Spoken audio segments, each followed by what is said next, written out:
I know it's 120 more stars, but from what I understand, the green stars don't take quite as long, but I guess we'll see. I've never actually done these, or at least I've never actually done a significant portion of them.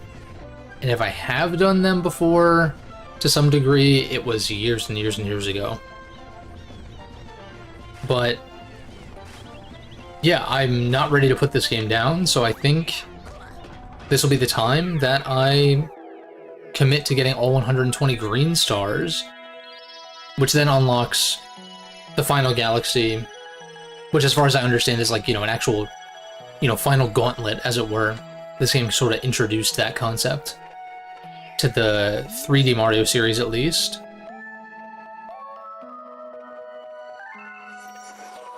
But I guess we'll see how, like, just how tricky these are to find. Because my idea is to kind of do the green stars in about 3 streams if possible. Oh, these are all considered comets, okay. I do think it's kind of a shame that these can't just be found on your way to the regular objective. Also, what happens if you, like, beat the boss? Or, like, what happens if you get to the end of the level and don't have the green star, though, you know? Or I guess this is booting you into the same level, but you're looking for the green star on your way? Yeah, also, I hear it. It is kind of a shame that these aren't collectible on your way to the regular objective, but I wonder if there's a code for that. Like, there is a Gecko code that unlocks the green stars from the get-go, but I don't know if there's ones that, like, prevent you from booting out. If there was a way to do that, that would be awesome. That would, like, become my way to play.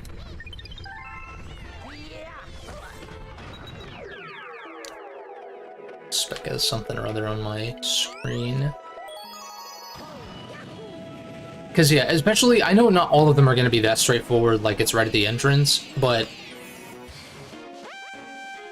going through, like, this animation and, like, booting into the level and blah, blah, blah, like, going through the whole song and dance for every single green star.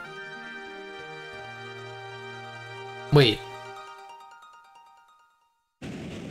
Are these all in level 1?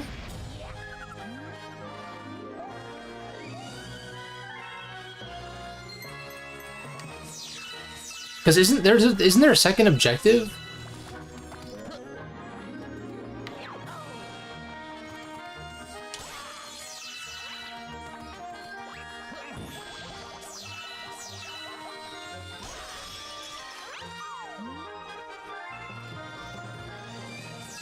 I feel like it's not gonna be on this planet.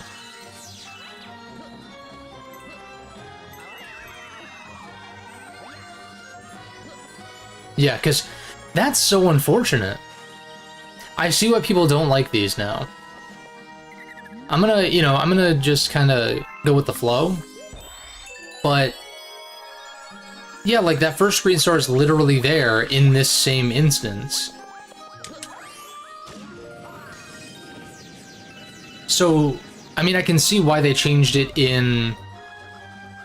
I think 3D Land had a medal, right? I think 3D World was the one that introduced the 3 green stars. Or, like, had that specifically.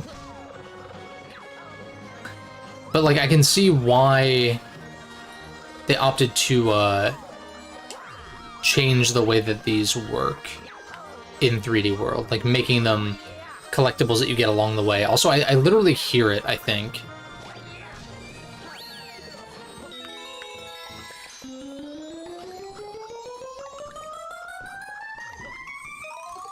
But I think it's up higher, probably. You can't pass through those platforms? Alright.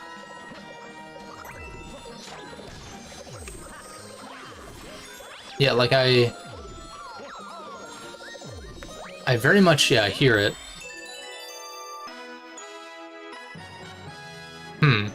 It's a Space Cowboy? Yeah, this is...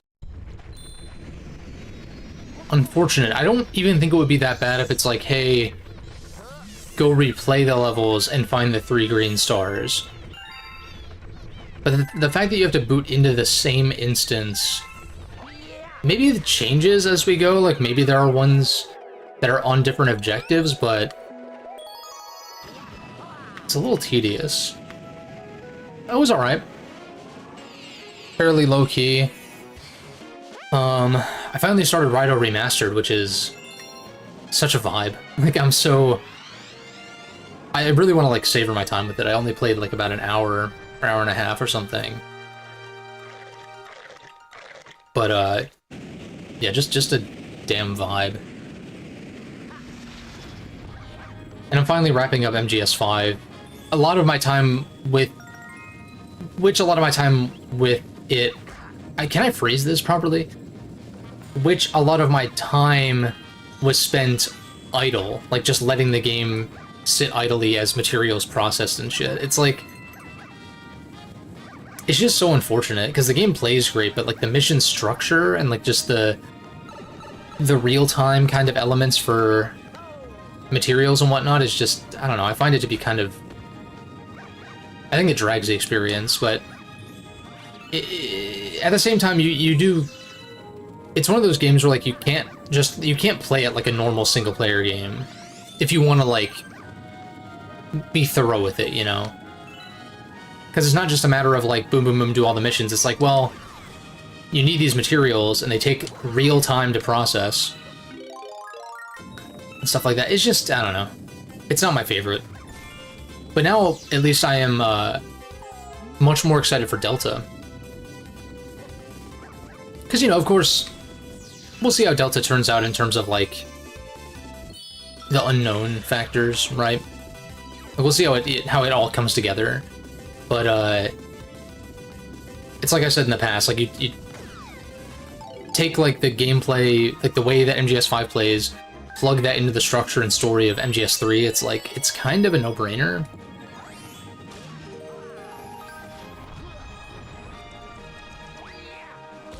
I feel like I might have heard it. Okay, that's death.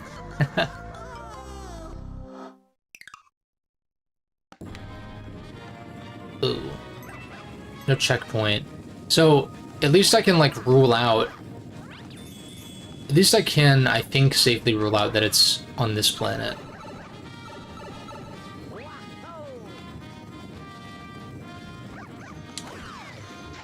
Whoops.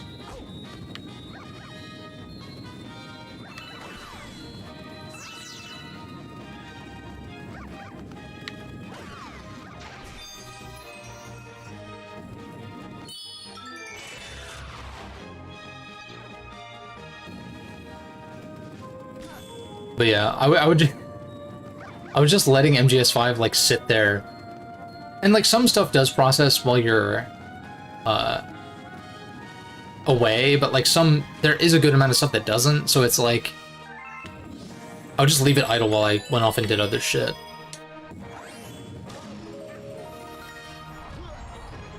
Yeah, I definitely hear the green star somewhere. Ah, okay. So it's inside.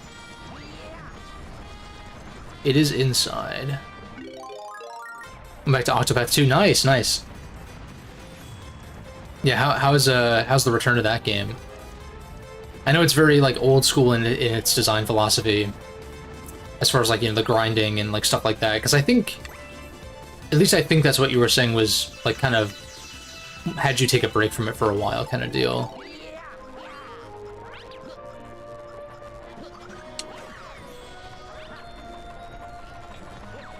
Alright, I hear the green star again. I think it's, like, further this way.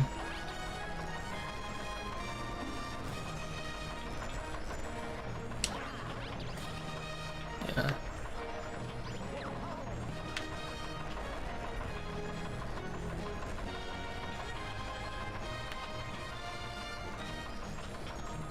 Yeah, I think it's... Yeah, it's further down. Exactly.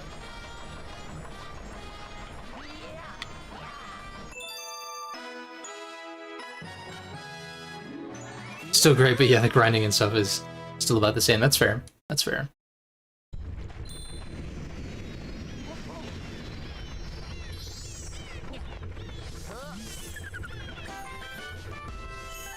Yeah, I still haven't gotten around to recording my next video yet because I haven't like finalized my notes. I'm close. It's just I don't know, I think it'll be a short enough video to where like I could probably still knock it out and hit the 2-week time frame, which is now a 1-week time frame. Just clear out the original 4 characters you're playing now and do the others at a different point. It's totally fair. I mean, I feel like that's probably part of the beauty of that game's structure is, like, the fact that you can do that, you know? Like, you can focus in on certain characters, or you could go for everything, or whatever, but still, like, get the overall experience kind of deal.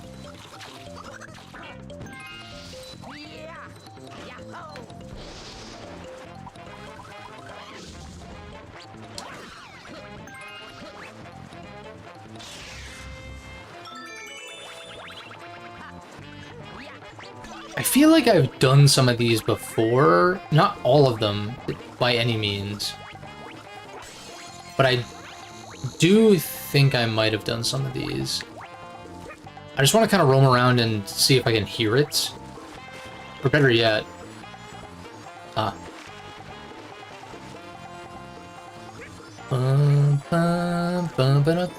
didn't mean to do that.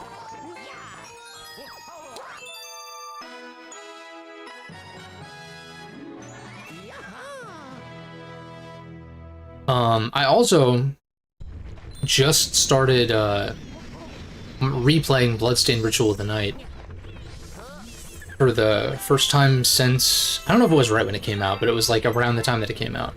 It's been a good like 5 or 6 years or whatever it's been. And it's pretty fun so far. I mean, it's to be expected. It's an Igavania. It's like, how can you really go wrong? It's just, I just think like the visuals are kind of unfortunate. Like, I know it's a budget title and stuff, but, like, it looks really... I don't know, it doesn't look terrible in motion.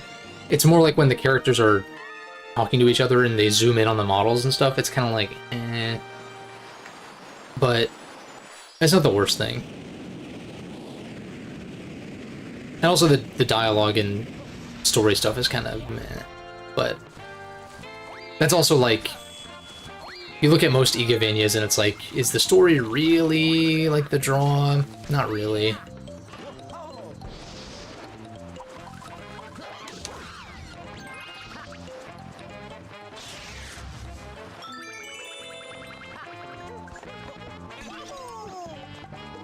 I wish there was just one overarching story than just the 8 separate character stories. Yeah. I think that... From what I understand, 2 actually, like, kind of improved on however 1 handled it, which is, I think, sort of similar-ish. I don't know what the differences are, but that's like a common thing that I've seen and heard, and that's honestly it's honestly like kind of the main factor as to why I haven't bothered with the Octopath games, because like I want the party members to like interact more, and I want there to be an overarching story that involves all of them equally, kind of thing. Not that JRPGs are always great about the spotlight being equal, necessarily. I could point to a number of party members in various, like, Final Fantasies or even Mega 10 games that kind of lose the spotlight after a certain point. But, point being, they're, like, kind of still along for the ride, the greater story arc, right?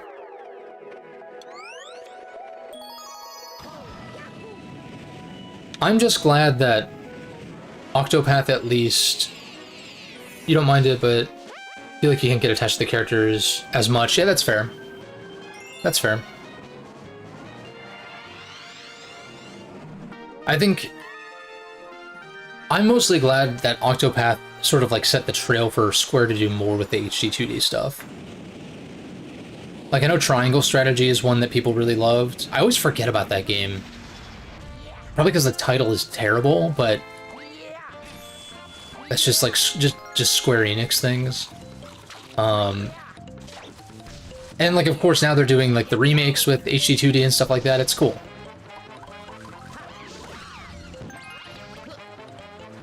It's sick. Like if they get around to doing the Super Nintendo Dragon Quests in that style, that's probably when I'm gonna like kind of jump on board. I'd like to play the first three, but I just think for me what I feel like I'm gonna get as far as my own tastes, like I don't think that I just want to wait for them to be cheaper, basically. Like I'm not. I was kind of rationalizing it to myself earlier about like you know, what price point would I jump into DQ 1, 2, and 3 remake? And I'm kind of like, if I could get all three for 60, I feel like I would be more on board, you know?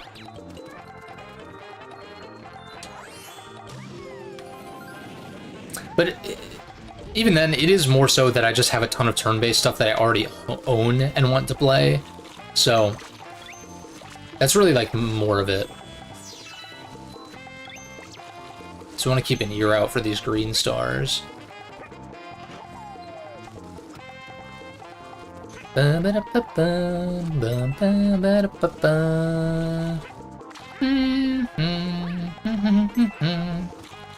fucking love this track, man.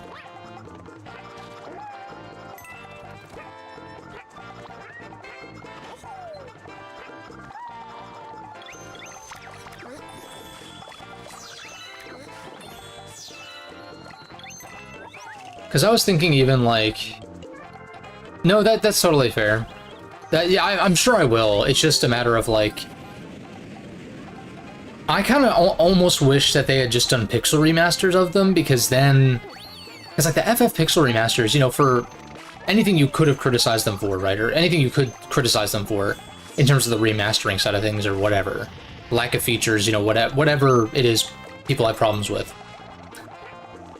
I think it was like $75 or something like that for all 6, and even then I got the only one I paid full price for was 6, and then I got the other 5 for a little bit cheaper, like a slight discount. I'd have to check exactly how much I paid, but like if they did that for DQ, I would be much more likely to jump on board even at full price. If they did the same thing, here's the first 6 Dragon Quests for $75, I'd be like, okay. Like, I'd be... that's a kind of a no-brainer. I could have done it with FF2. I would have... if the console features were included. The thing is that the PC version took a while to get up to par with the console version. Because the PC version came out first, it was missing stuff. It was missing features that would have been nice. And then once they finally added them, which was... like, literally, if anyone remembers, like... I started putting out those pixel remaster videos, like, within a week or two or something, or, like, within the month that they made that update. Like, they made that update, and I was like, okay, bye. And they happened to be on sale at the time. So, it was, like, just good timing on that part, on that front. But I was thinking, like, in terms of $60, like, pixel remaster remakes, I'm like, what games would I...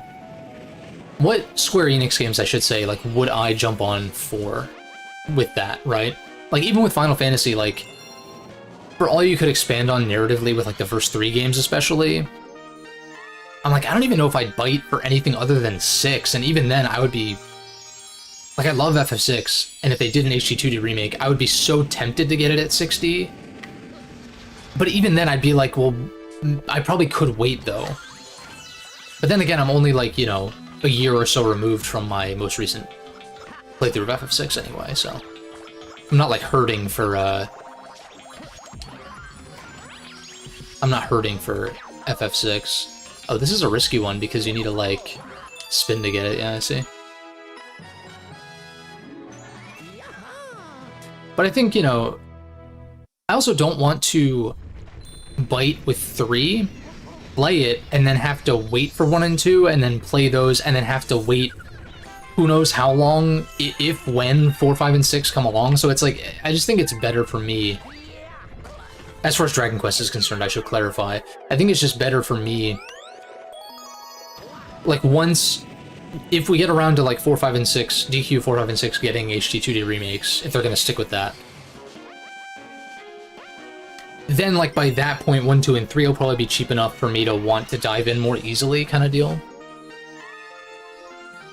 Because I kind of thinned out my wish list a bit, because it's not that I'll never play those games, but like just for varying reasons, I'm like, I'm gonna just cut these so it doesn't overwhelm me in terms of deciding what I might want to buy on sale, like my priorities, in terms of gaming at least, right?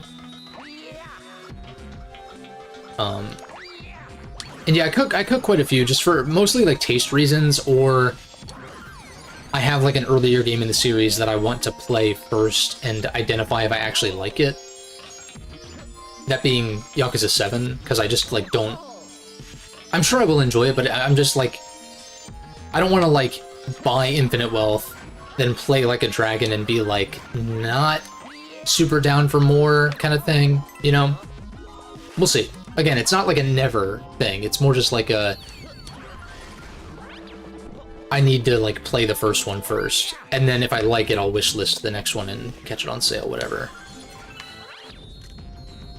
So there's that one.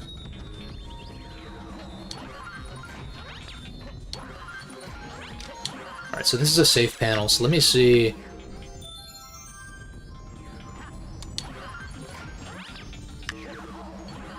Nice. That's true. Yeah, I've considered that, like jumping on with Dragon Quest XI. I played the demo on Switch years ago at this point, and I did enjoy it. To me, 11 seems like it's such a celebration title, and like I played DQ9 back in the day, so I'm not like totally ignorant to Dragon Quest. Like I played Dragon Quest 9 a lot, actually.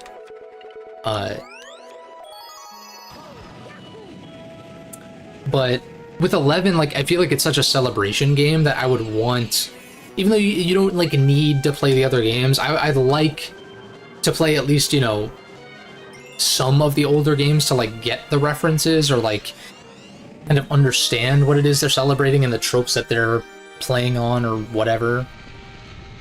Or expectations they're subverting or, like, whatever it might be, right?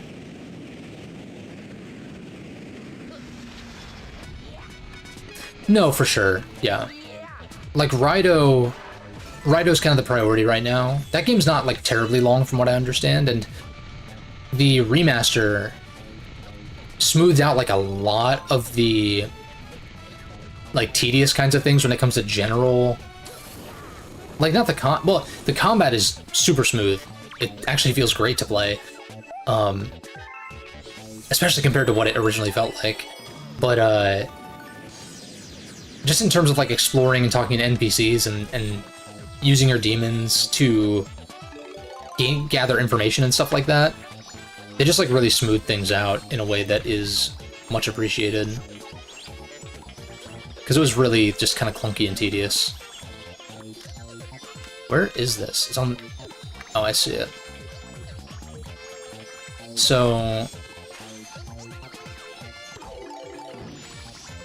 Can I get to the other side of this? Oh, yeah.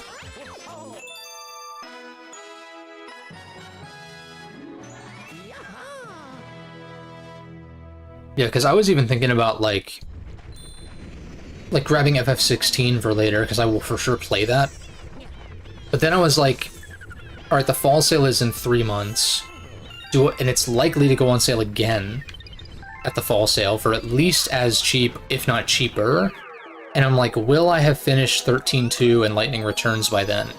Probably not. So it's like one of those things where I'm like, why would I buy this now then, you know?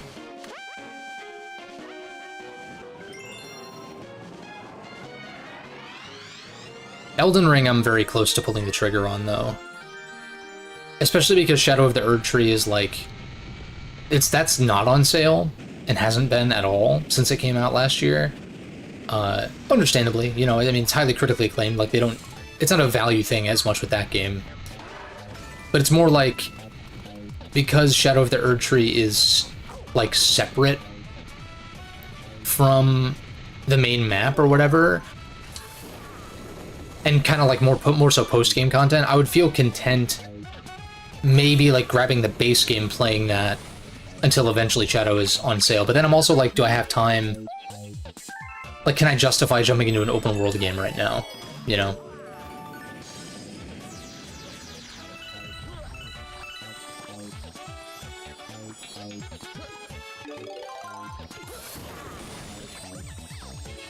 Also, can you do these out of order? Like, if I selected the first one and I got the second one, I guess it would just highlight the second one? Oh, right.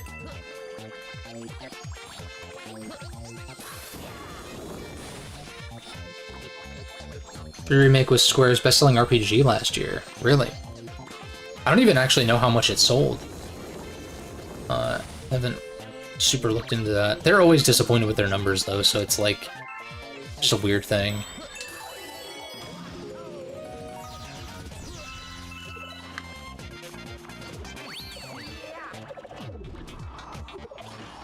Yeah, I hear it. It's over here somewhere.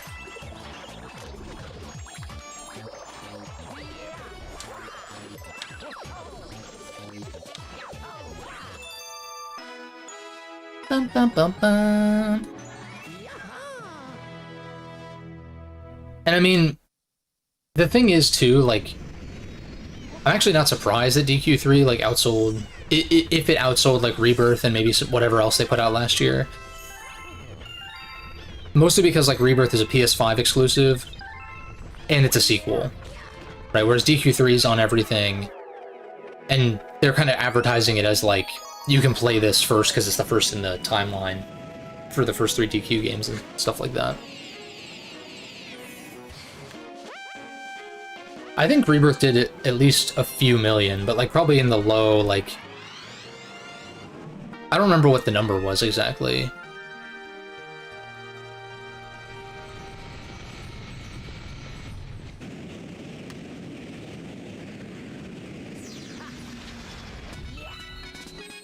Damn. DQ3 sold like... Yeah, 2 mil is nothing to sneeze at, for sure. Especially for such a, like, niche product. Alright, so I guess I... So, like, this is a different instance.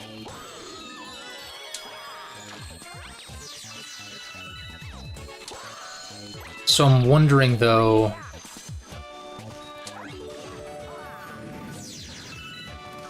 I guess we'll find out if I go to the same planet where one of the previous green stars was on. Can we go?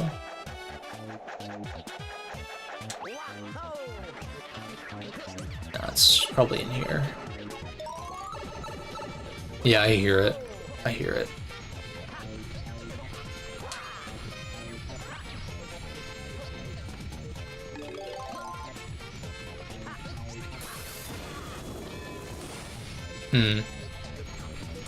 So I need to lose this, right?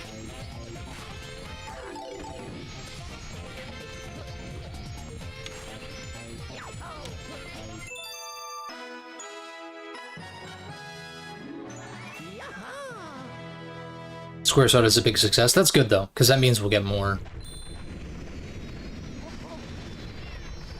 Yeah, I think 1 and 2, the fact that it's 2 games in 1, I think will sell people.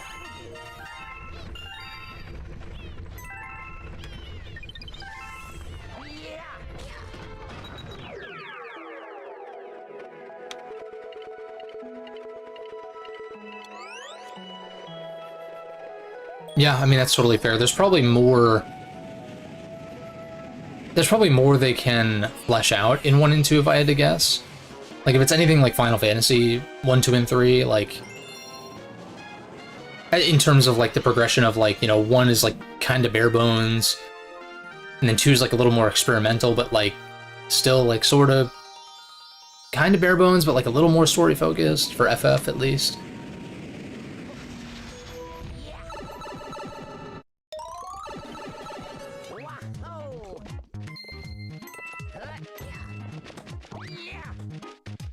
I don't hear the green star, so I think I'm good to, like, keep going.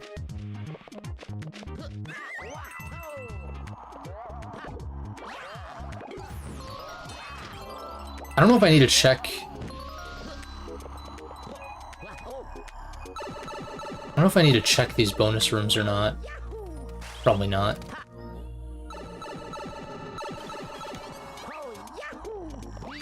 Why is my ghost just sleeping, though?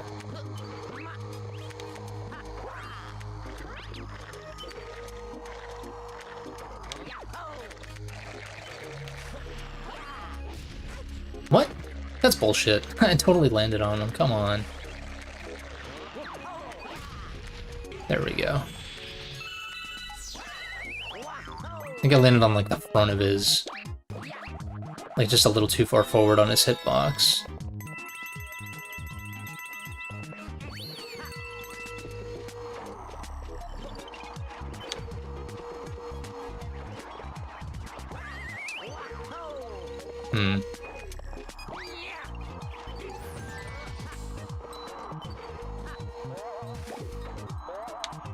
Oh, shit.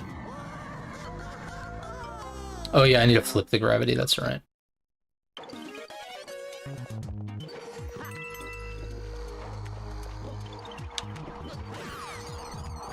Kinda lucky that spin came out as fast as it did.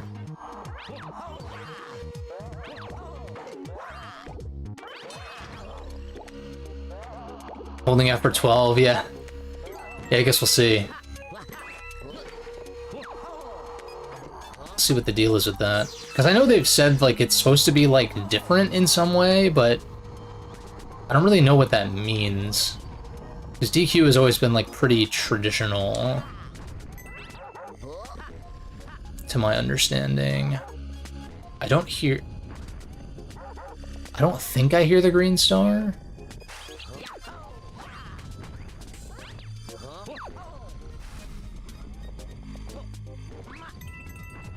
I think I just hear the comet metal, like it doesn't sound like a star.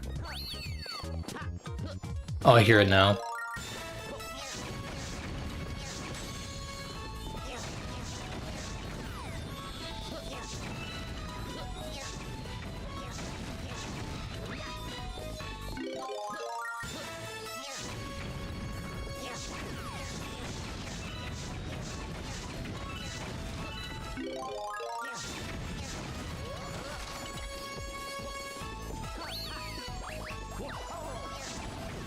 Interesting. Interesting. Wait, so I can... Wait, this is kind of cool, because, yeah, like, gravity... Once I have my spin back and I can actually gain height... It's kind of a neat one. The tone of the game is supposed to be different. Okay. So then it would have to be just, like, more... like, self-serious, I guess, right? Not that the DQ games aren't serious, but, like, there's, like, a lightheartedness to them, right? Typically.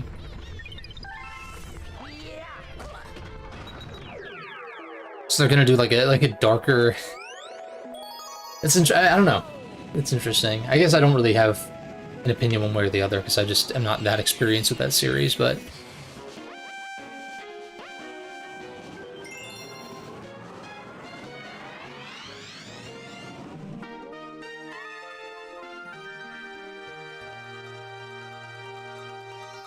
Green Star 2. So would this be... There's like a little fly in here again. I don't know how these things keep getting in here, man.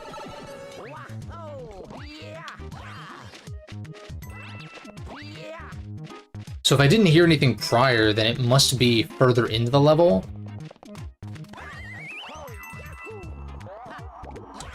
This is so unfortunate that it's not... It's so unfortunate that these boot you out every time.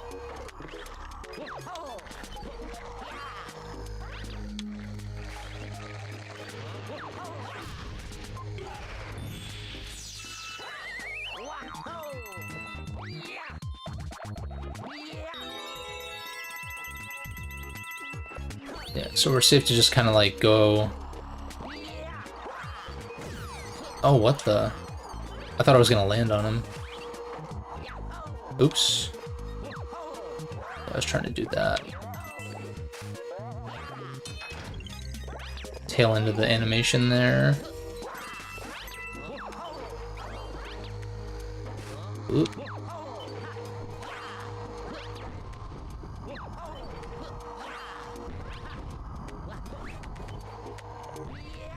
Oh, don't die. Okay.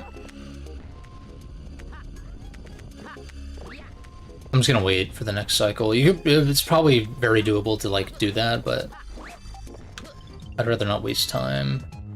Especially so close to a checkpoint.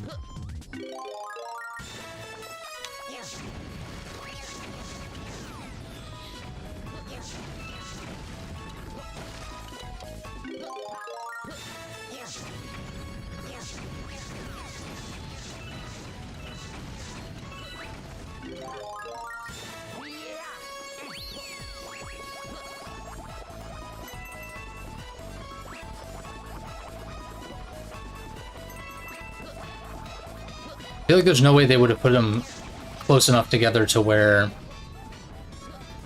the sounds would overlap. I think I hear it. Yeah. No, that's the real star. Oh, shit. I don't want to get that.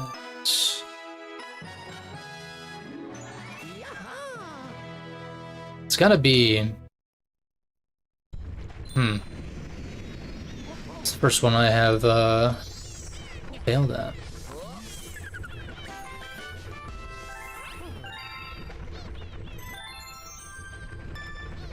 I do wonder, I think I'm gonna Google this real quick. Not that I will necessarily enable this code right this second, but let me see.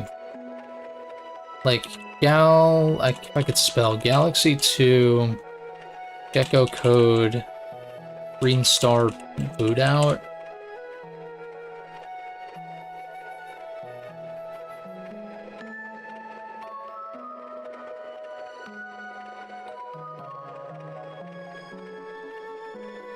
Boot out removal.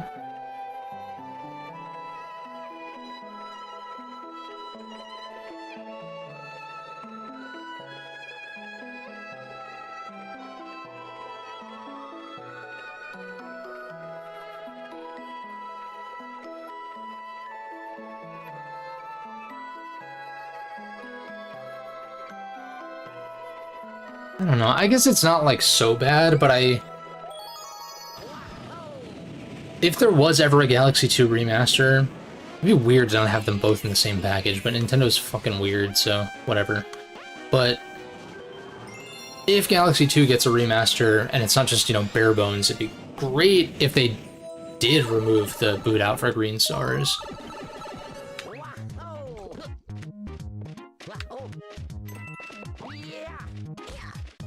Yeah, so like I hear nothing here.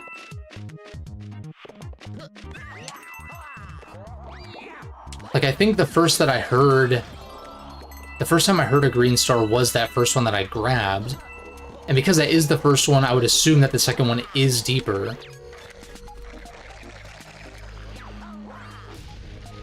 Like, it almost certainly is deeper in, but there's not really much further in. So maybe they are close enough to where the sounds would overlap, in which case I just need to explore a little bit more thoroughly. Just wanted to see, double check down here.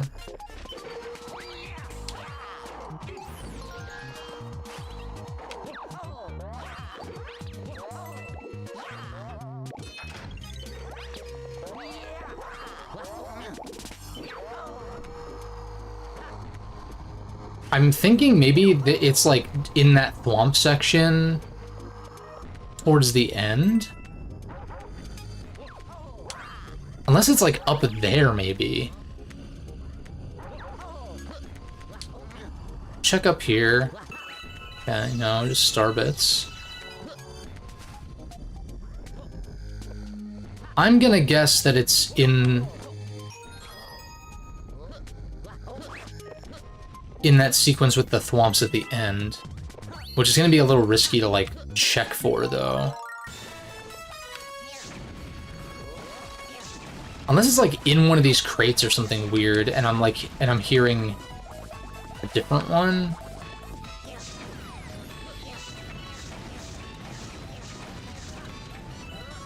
But I'm pretty sure. Yeah, like I hear the one to the right. And it's the one that I already got. That's like kind of at the top of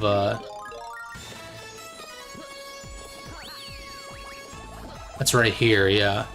So it has to be somewhere else. I wish it stopped making noise once you've got it, but I can't imagine I need fire, so I'm gonna wait for this to run out so I can actually hear what the fuck is going on. Yeah, so that sound fades.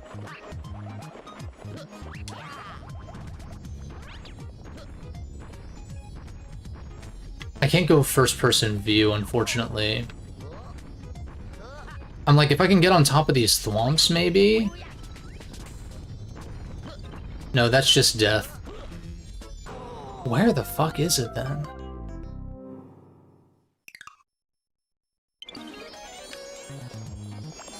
This is number 1, so like 2 must be deeper in, right?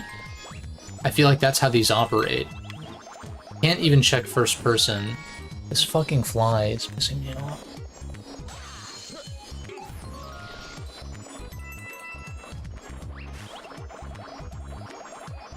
Like, there has to be some sort of tell, right? And it's not like kill all the enemies or collect all the coins to get it to spawn in, right? I think. That's funny.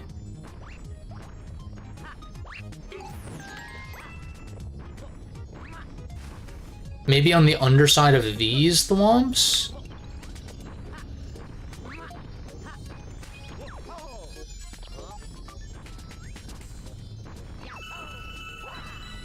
Oh yeah, there it is. Okay.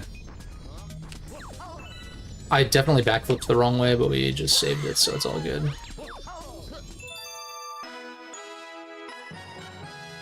So I was kind of correct.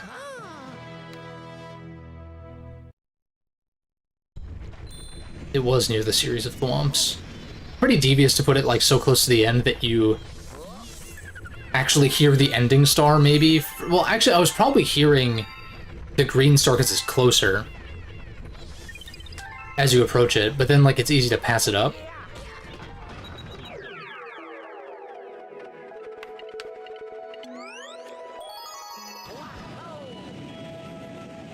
I mean, either way, we're not even an hour in, and I already have however many, 15 or something like that, I think. I haven't been paying attention. Almost done with World 1. I think I see it at the top of that swing. Yeah, there's one on top of the tree. It's good to watch these intros for that, at least. Like, pay attention as you're flying in. I hear it already.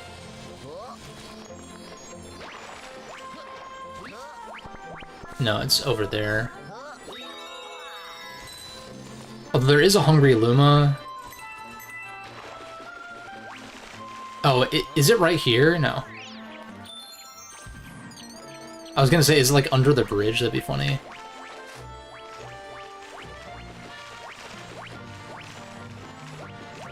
I hear it, though. Oh, wait, it's just directly above the start, and you need the cloud? Yeah. I don't know, these are kind of fun. I'm gonna keep saying it, like, God damn it. I do think these would be more enjoyable for a lot of people, if they didn't boot you out.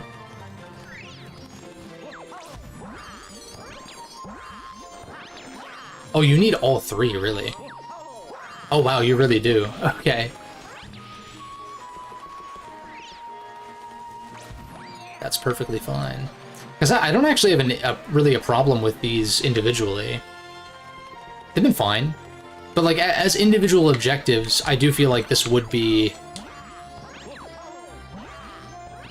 This would have been underwhelming if it's all I did. Like I initially planned. But it's kind of like a unique way to play the game, I guess. Probably better to... Similar to Galaxy 1, where I would recommend, you know, separating the Mario and Luigi playthroughs, but that's like the exact same content, though. This is at least like a little bit different. Like, it's not as straightforward, because, you know, many Galaxy levels... I love the Galaxy games for this, but many Galaxy levels have, like, a clear goal in mind, and it's like, get to the goal, you know? and you just go through some great level design along the way, kind of deal. But this is like, hey, we're gonna drop you in.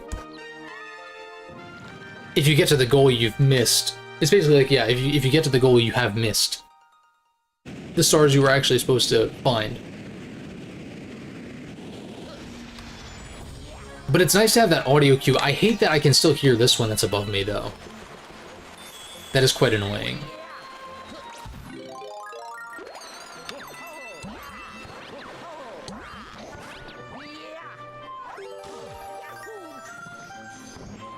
Yeah, I hear one over here. I'll say we already fed the hungry Luma. Ah, look at you.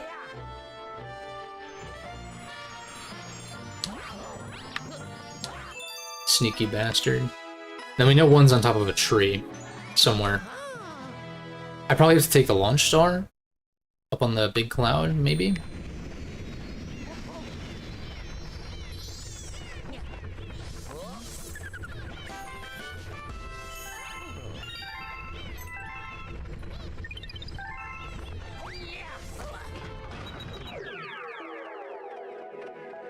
Yeah, and like I know it would defeat the purpose of like, hey, it's raining green stars and like this is the big post-game thing. But I do think that if they were implemented like 3D World's green stars, it would be like I really like 3D World's green stars. The completion thing in 3D World that I don't like is the flagpoles. That's like getting to the top of the flagpole, which is easy enough most times, but it's like that's the thing where I'm like, I don't like if you miss it, you have to do the whole level again just to get the top of the flagpole kind of thing. Again, it's like arbitrary, you don't necessarily have to do it. You could just say, I'm just going to do green stars, but it is like kind of made out to be... It is kind of made out to be a part of completion. Can I enter first person?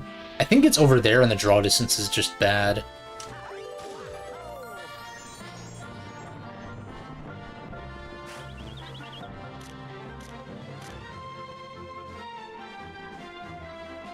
Like, it's on one of the trees, but I just don't think, like, yeah, you see the pop-in? Like, oh, I just fucked up.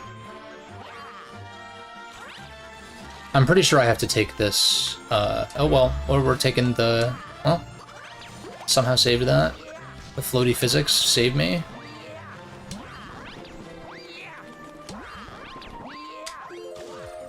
I'm pretty sure I have to take this. And even if I don't, then I can just die and... Okay, so it's not this. Because there's no tree over here. We know one of them's on a tree. Just ground pound toward death. Might not be a bad idea to rack up on lives for these. Just not because I'm worried about, like, dying unintentionally, but, like... more that, it's not the direction I meant to backflip. It's more that intentionally dying might be, warranted more frequently. For the sake of, not missing stuff. Although I wonder... No, I'm pretty sure, like, the star is over... Yeah, it's gonna send us over here, eventually. I was thinking, though, like, could I cloud over there? Probably not. It's probably too far.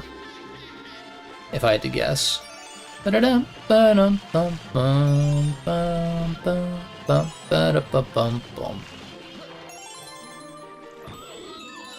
this is one of those games, I know I'm, like, very focused and, like, stoic at times, but, like, this is one of those games where it is just kind of like pure joy to play. And so it's kind of refreshing coming off of what I was complaining about with Metal Gear Solid 5. And, I don't know, like, just like anything else that's like more intense, I guess.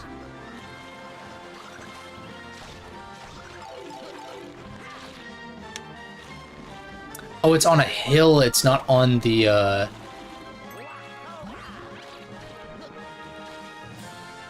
I see.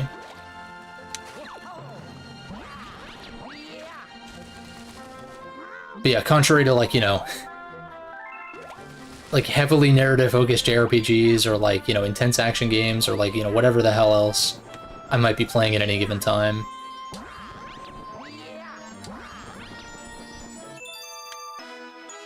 It's nice to have a time slotted in the week to just, like, play some Mario Galaxy, which is, like, super relaxing, but still fun and, like, engaging. It's not like turn your brain off kind of game. It's not quite to that extent. Although honestly, like, the way these games control and feel have kind of become second nature to me over the years, so this is like one of those few, like, you know, action-oriented titles that it's easy for me to talk while I'm doing it. But I guess that's kind of platformers in general, I think, compared to things that are more combat-oriented, I guess.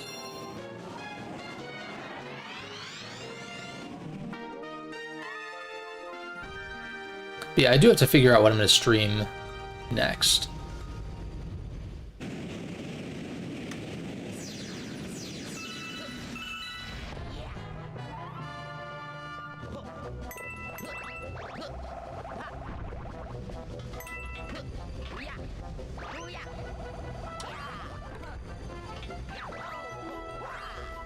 Oops. Shit. Not that I need this, but I... In fact, I don't even actually know why I bothered to do that.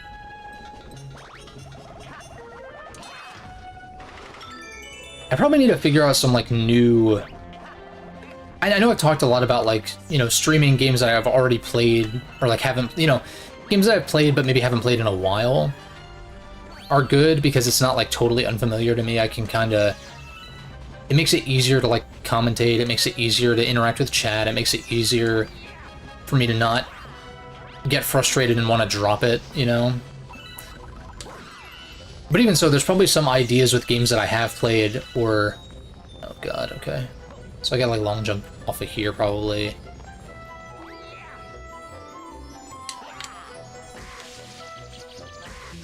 Nice.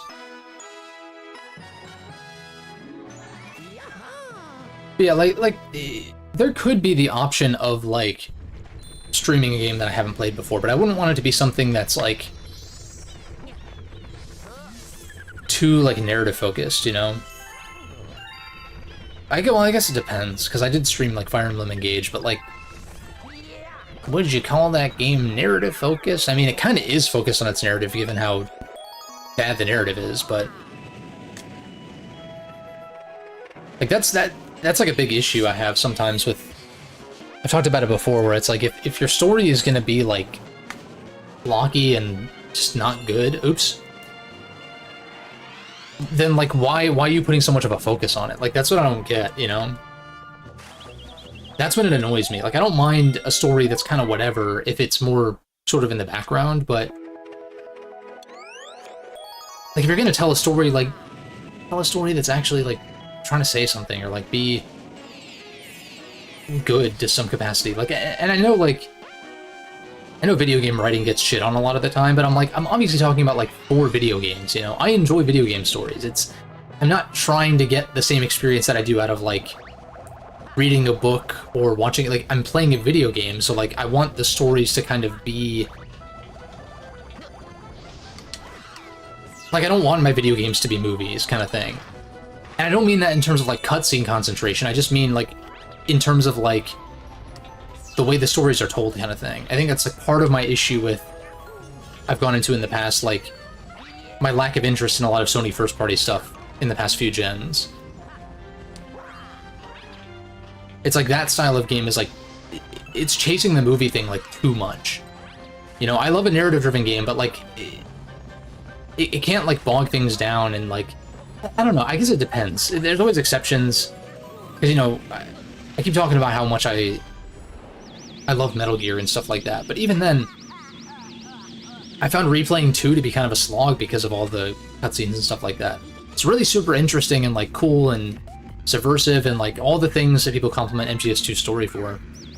It is all of those things, at least on a first run. On a second run, I feel like it does bog the experience in a way that I wasn't enjoying. Also, I must have missed the green star.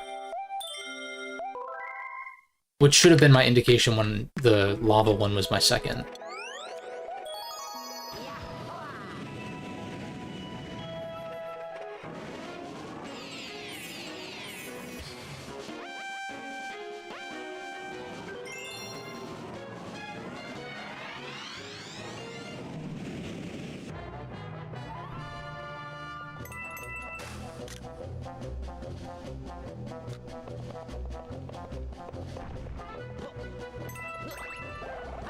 It must be before the launch star then, probably.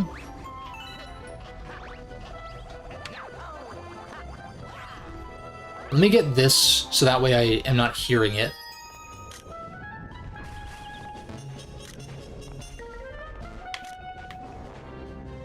Yeah, anytime this moves, it's gonna fuck up the camera. Let me... I'm like, is it somehow, like, up? There's a 1-up up there.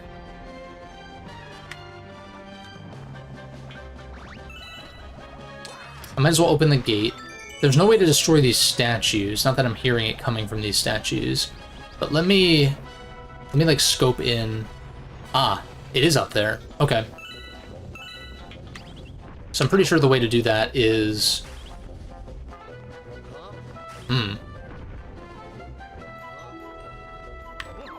No, that's not the way that I backflipped.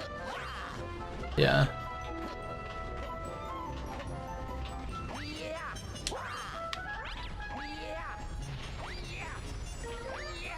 Nice. That's World 1 done in about an hour. I know these are gonna get tougher. That's not too bad. It's not too bad.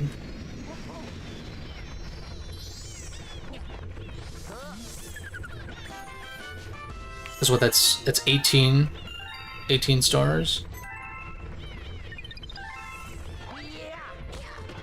So like in theory another hour would put me at like 36. And if I'm trying to knock this out in 3 streams, I want to do at least 40 per stream. I want to keep in mind that like Grandmaster Galaxy is going to be tough. And so I don't want to do that after having gone through like the hardest 40 green stars kind of thing. So I mean, as per usual, I'm just going to kind of go until I am tired or like, you know, wanted to do something else or whatever.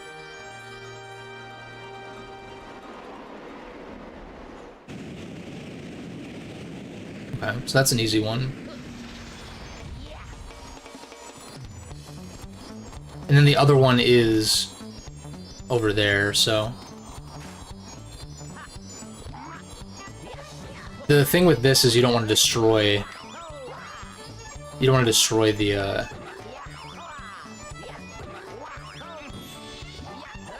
Yeah, see, I already fucked it up.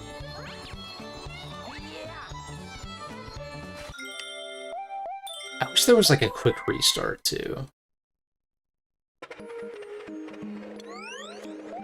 Well, I guess if I mess it up again, I can just continue on and get the second one.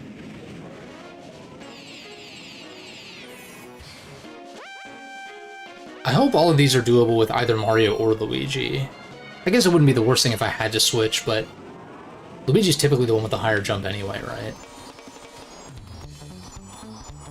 But I'm thinking, like, what, you're supposed to, like...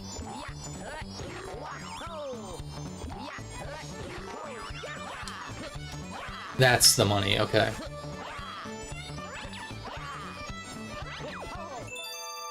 That's it.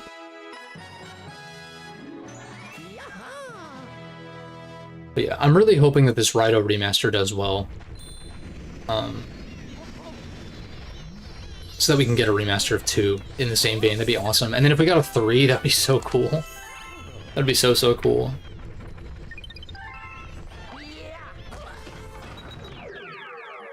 God, this fucking fly. I'm gonna try to kill it if it, like, would sit still for 2 seconds, but...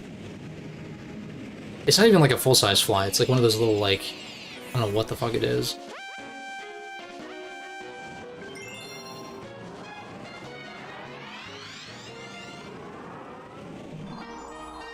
It's like my room's clean, so like I don't understand. I don't get it.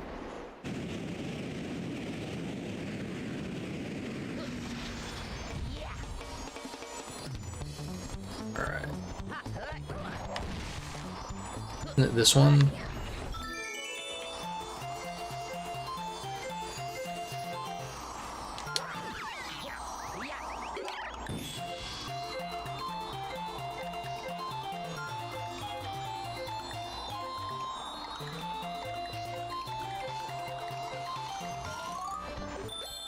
Take those extra lives. I forget which... It's bottom left, isn't it? No, it's literally not. You don't have to hit all 4, though, right? I think... Okay, it's bottom right. Just memorize that.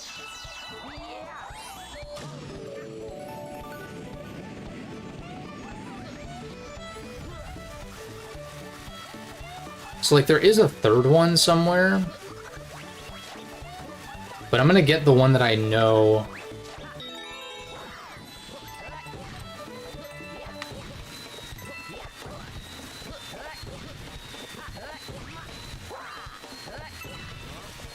I'm gonna get the one that I know, like where I know where it is.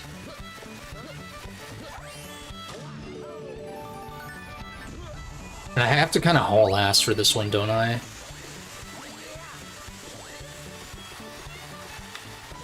Because I have to... Oh! Jeez, man! Wait, maybe I can long jump, actually. Maybe I can just long jump from up here. That's probably what it is. Oh. That's a really, very blind jump. I can't adjust the camera. Damn, I feel like that's doable, though.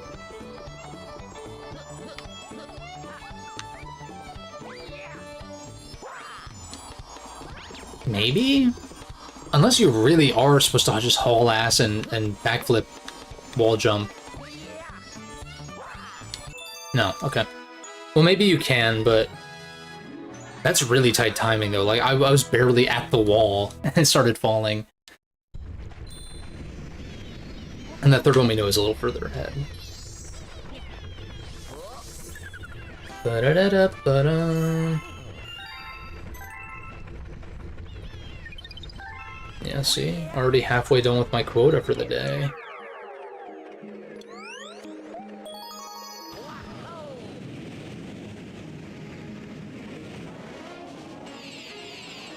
But, yeah, I mean, I still have a little bit of time to decide if I do want to pick something up on the Steam sale, because a lot of the discounts are kind of crazy. Like, this is probably the best sale I've seen in a while. Also, I did grab the original version of RE4, just to, like, have it for future reference.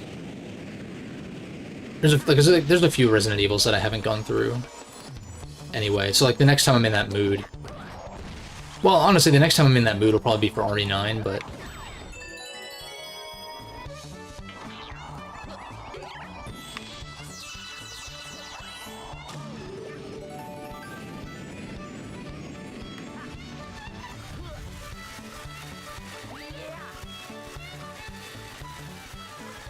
No. You bitch.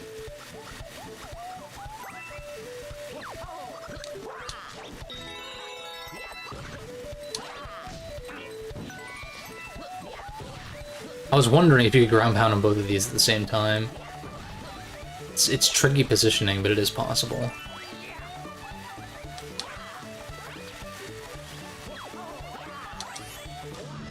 Yeah, so the last one... Yeah, I see it. It's like a blind jump, like, out kind of thing. Also, yeah, I feel like that is doable, though.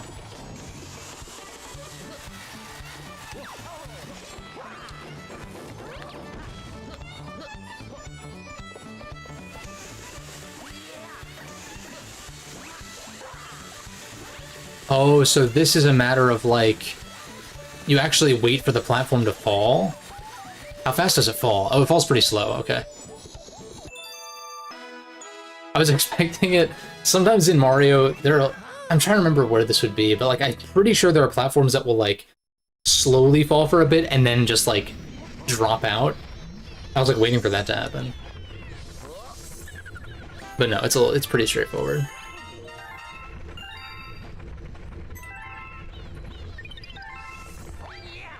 Now, if something like this was in Galaxy 1, I don't know, man. No, man. I think it'd be worse just because, like, getting back into a level takes longer. But that's probably, like, why they opted to do something like this here anyway. Is because, like, it's complemented by the world, the way the level select is laid out and all that.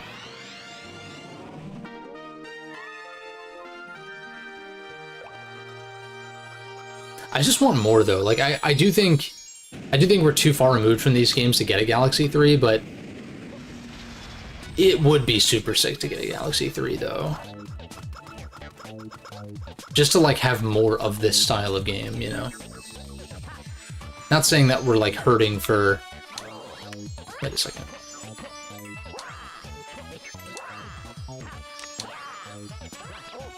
Oh, shit. I thought I was hanging the other way. Oops. I'm very bad. What? I gotta do, like... Can we not? The problem is I'm still, like, on a 3D plane, which is what's screwing me up. There we go. But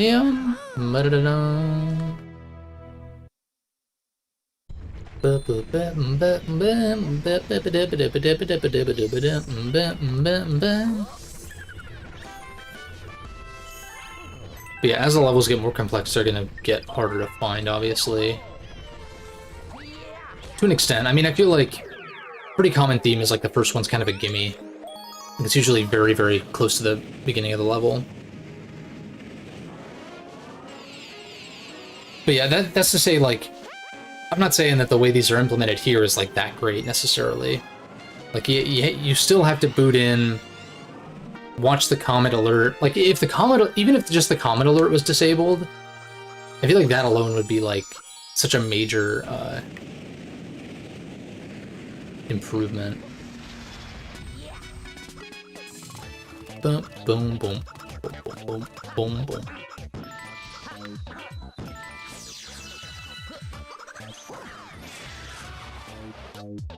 Bum, bum, ba-na-na-na-na.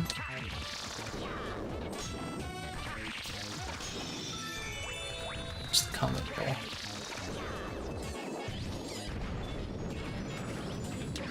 Ba-da-ba-ba-ba-dum. Ba-ba-ba-ba-dum-ba.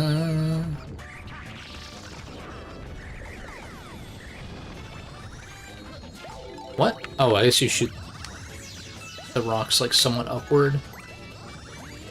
Never noticed that. Also, I hear another one, I think. Yeah.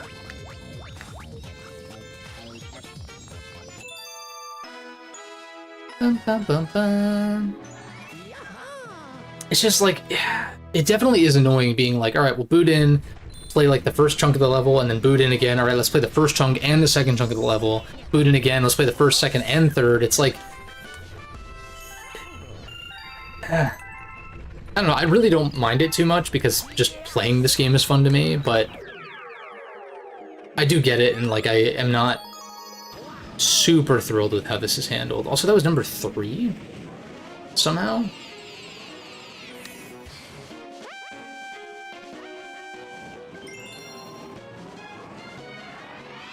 Are they guaranteed to be in order? I feel like, why wouldn't they be, right? So then is there somehow... There's no way, that makes no sense. How could there possibly be another green star between this one and the one on literally the next planet, you know?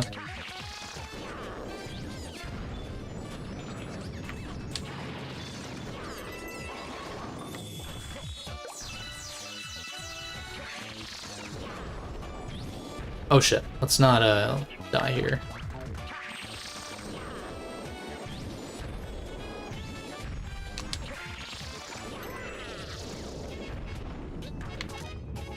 Oh! It literally is. There literally is one. between these two. What the hell? I'm glad I didn't hit the checkpoint. Glad I checked. Well, in that case, you don't even need the rock, so like, can't I just...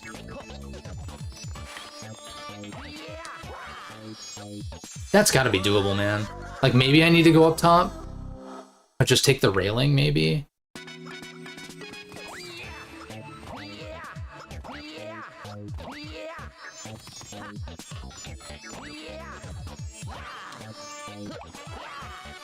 Damn, that's like really not doable. I mean, I can at least go up to the top of the drawbridge and do it that way, but...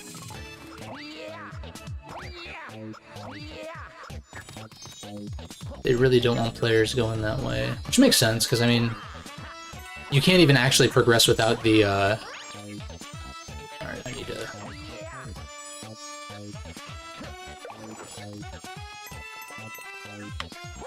Okay, thank God. I couldn't judge how far off the ramp it was. Thankfully you have the spin. That's what the spin's there for. Well, correction. Correction.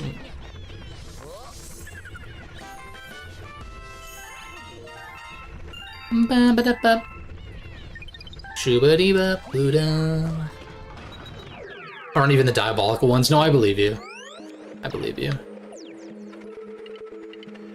I appreciate that they're at least guaranteed to be in order, so if in that instance where I get the third one by accident, the fact that they all spawn in at once, first of all, like, that's nice. Appreciate it, Axel. Thanks for popping in, as usual. And yeah, I'm doing alright today. Doing alright. As annoying as it is that they pop you out every single time, at least they're all spawned in, at least, you know, for any given instance, right? Like, it's not like you're going to the same instance and you can't get them out of order. The fact that you can is, like, a huge thing.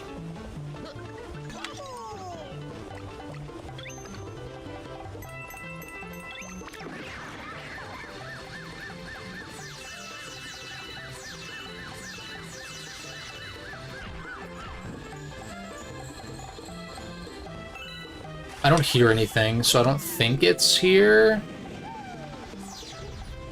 I know there's usually a 1-up at the top here, but I will probably go to the top just so I can at least look out. Oh my god, I'm gonna eat shit on this again.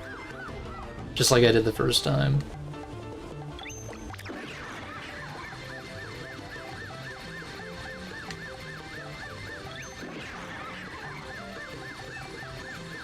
And there is one up here. Look at that. Look at that. See, on my first run, I was going for that just to see if there was something up there. If you could get the green stars just as you're playing through the game, I would have already had this one, so it's like...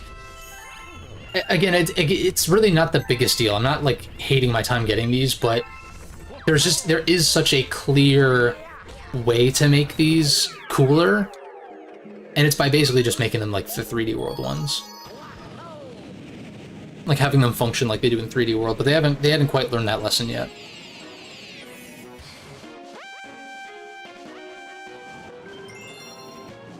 Am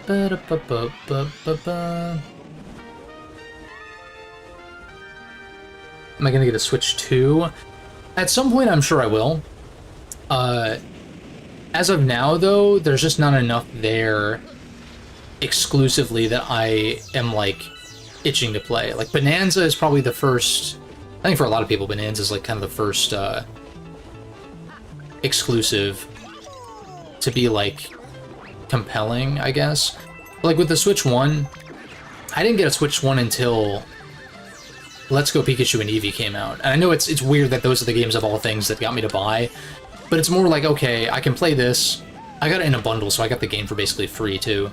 But, like, I can play this, and then I can also play Breath of the Wild, Super Mario Odyssey, you know, whatever else had come out at the time, and whatever. And, you know, at that point, there were other things on the horizon, too. Right? You know, Three Houses, Link's Awakening the following year, stuff like that. So, I think it'll be a similar case where, like, Bonanza's kind of like that first check mark of, like, alright, that's number one, right? That's the Breath of the Wild for me. You know, I came away from Breath of the Wild not really liking it that much, but point being that wasn't exclusive that I wanted to play, and even though I had a Wii U at the time, I wanted to wait to get it on Switch, because I figured I would get a Switch eventually. Because, like, Mario Kart World, I'm like... I just don't... I just don't see myself getting Mario Kart World, at least, like, for a long while, because I would only really play that... Oh, shit. Where am I? Okay.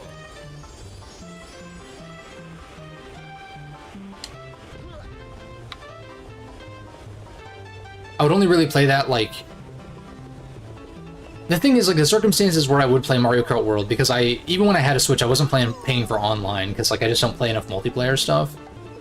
If I were to play a Mario Kart game online, I probably would just play 8 Deluxe, though, or, like, if I were to bring my Switch to, like, a friend's place or something like that, I would probably just play 8 Deluxe, or, like, I feel like... God damn it. I feel like 8 Deluxe would kind of serve that role well enough, even if World has its distinctions and stuff like that. And again, I think Mario Kart World looks cool from a mechanical standpoint. It's like, it's everything surrounding it that I'm, like, not enthused by. But Bonanza, on the other hand, I think looks great. And so, like, I'm... like, almost guaranteed to, like, get that at some point. Or at least this way I have multiple fail-safes. And then, like, Kirby Air Riders, even though that'll probably be mostly a multiplayer game, I'm hoping Sakurai is aware of how people most played the first Kirby Air Ride and kind of accommodates for that. Like, puts the focus on City Trial, and, like... It'd be great if there was more single-player content there, but that's one where, like, that'll be another tick. Like, another check mark, but maybe, like, a small check mark just because it is so multiplayer-focused. But... yeah, the fact that, like, Prime 4 and ZA, which are the current, like, Switch games that I have my eye on... I mean, Prime 4 is, like, a guaranteed play for me, but ZA is more just, like, I have my eye on it. Like, I have ways to play that. Like, my sister has a Switch, I could always borrow that. What I'm likely to do is just buy a physical copy and then emulate it.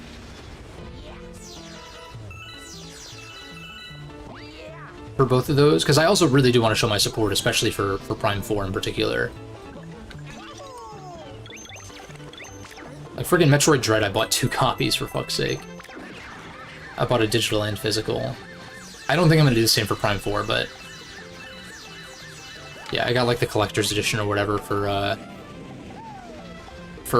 Dread, which I always forget about, because I kind of just got it, and then I put it away for now. Got it mostly for the art book, mind you. But yeah. You just want a bigger library of exclusives, for sure. I totally feel that. And there's not enough...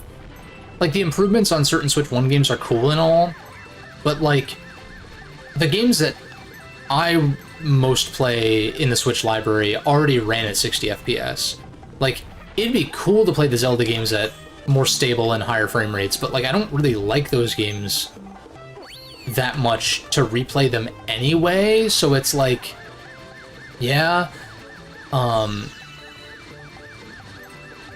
So, like, you know...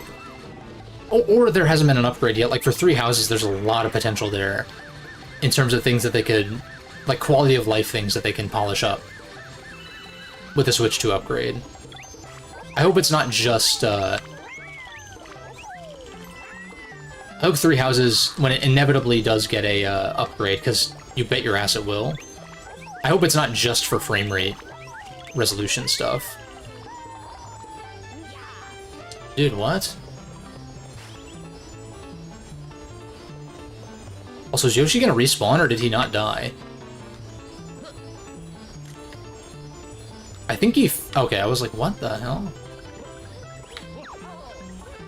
Yeah, I'm never gonna buy a system for one game. I think that's dumb.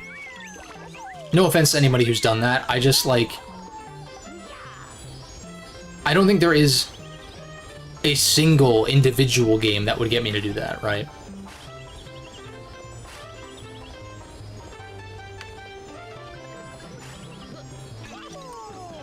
Now, a set of multiple games, that's a different story, right? How are you supposed to do this? I guess I need to jump off sooner, but I'm also like, it eats my spin, though.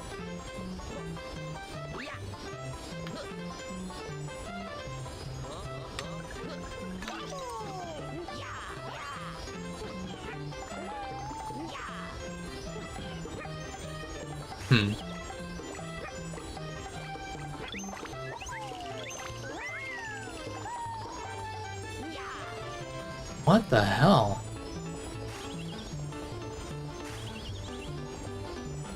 There's gotta be some trick to this. Maybe with the fruit? Ooh. I wonder, like, can you swing with the fruit? I guess I can try it, yeah. It's a good call. Yeah, that's the money. That's it. That's it. Big brain, Gustavo.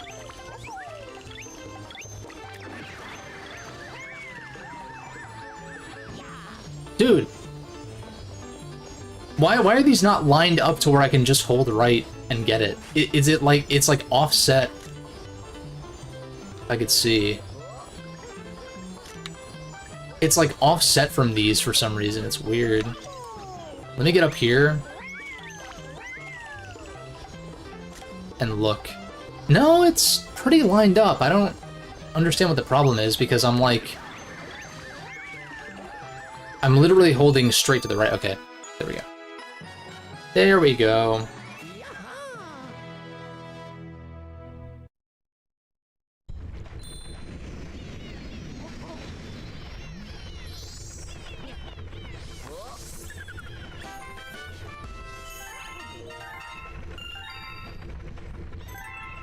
Beep ba ba doo ba ba ba doo ba ba beep ba ba.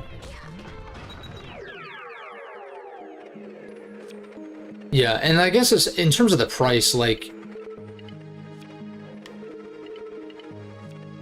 I know a lot of people are saying, like, especially with the given the economy and all that kind of stuff, like, it's unlikely to get lower, but like, it will. First of all, if it's gonna raise, there will be a notice. Like, there will be. There's no way they're gonna say, like, all right, we're raising the price starting today. Like, it'll be like, we're raising the price starting on this date. Like, that's usually how those things work. Right? Or, like, we have plans to raise the price or whatever. So, I'm not worried about that. Because if that ends up happening, then it's like, all right, I guess I'd, you know, take a look at my bank account and I'm like, all right, can I justify getting this now? I did not mean to do this. But, like, literally everything... Okay. Not literally everything, but, like, things get cheaper over time in terms of, like, tech. You know? Like, usually, I guess there are exceptions, right? Like, like, older games and stuff like that, sure. Maybe it's not a good example, but I just... I don't know. It's hard to say, though. Do I have to do the tutorial? I guess I might. It's kind of... Why do they...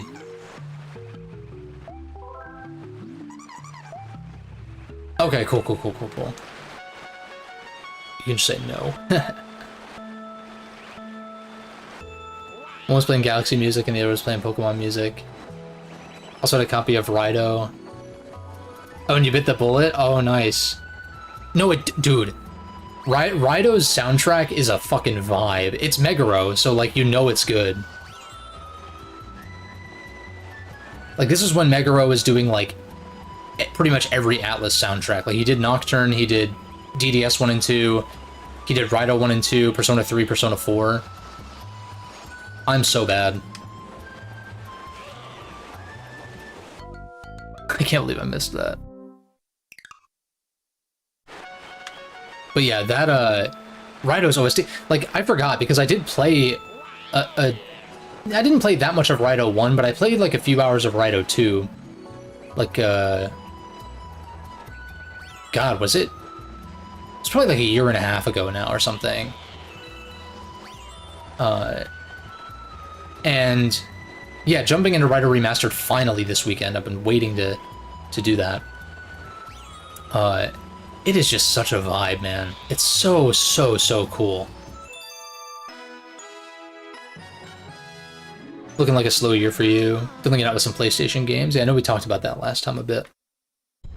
In terms of like what you now have access to with the PS4. You know, PS4 plus Switch, that's like a good combo right there. That's a solid combo.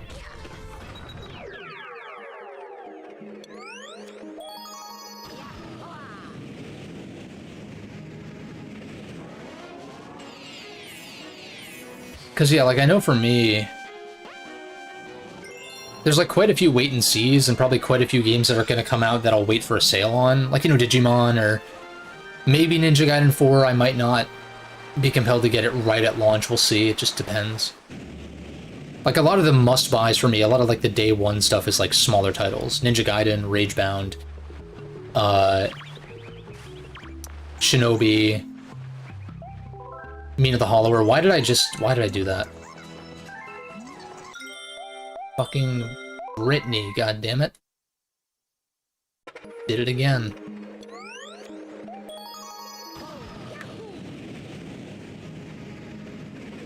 Found Last of Us 2 at the another game store you went to. Nice.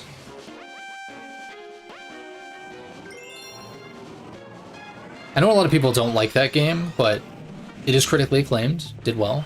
All that. I have no opinion because I haven't played either. Nor do I particularly care that much. For a while I was thinking like maybe I should play the first one, but the thing is like I know what happens, so it's like it's just a style of game where like it's that overly cinematic kind of thing. Like I know it's good. It's not about that. It's more just like I'm really turned off by games that are like so overly cinematic like that.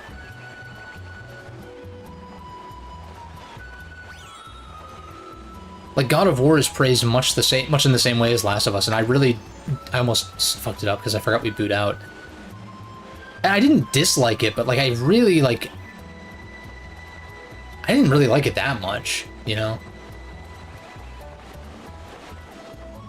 That's more to do with like the pace of which at which you move around and like all like the slow ass animations and shit to like keep it as a one shot kind of thing. I shouldn't have done that. I need to just check one.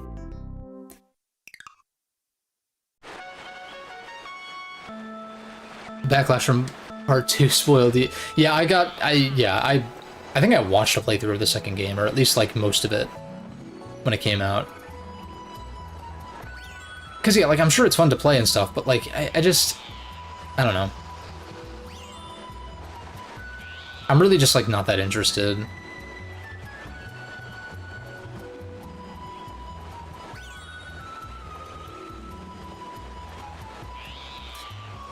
Because, yeah, like, I was thinking to myself, like, it seems like for me, God of War Ragnarok probably fixes the things in 2018 that I wasn't, like, that I had criticisms of, like enemy variety and like the combat felt good.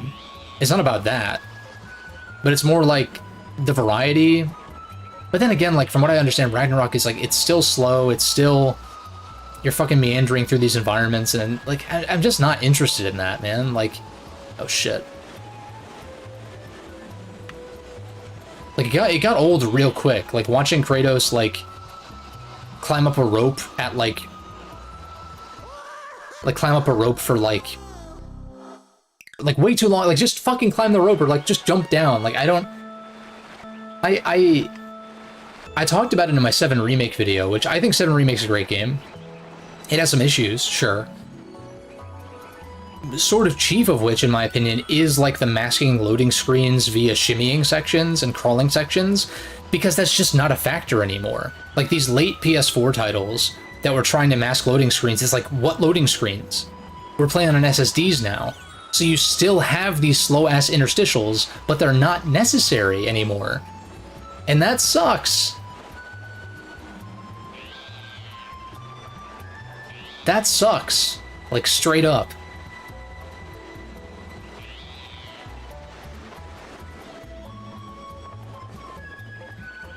Because if they were just straight up loading screens, then it would just not be an issue. You know? Like with Mass Effect, in Mass Effect 1, there's the elevators that you ride on the Citadel that were intended to mask loading screens. It was basically a loading screen, effectively.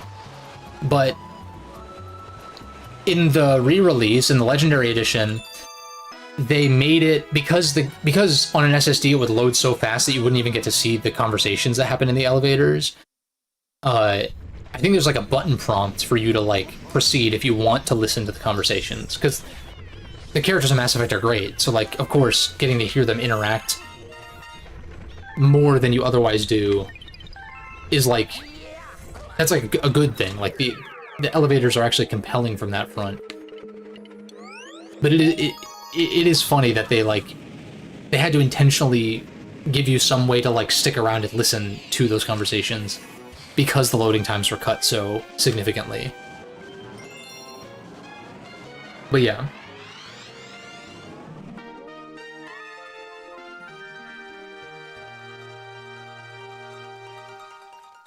The combat in God of War was pretty fun though. It had a good feel to it, you know? Even if enemy variety was lacking and stuff, it had a good feel. I just wish the camera wasn't so motherfucking close to the camera, like or to your character, like in combat. I did not like that as much.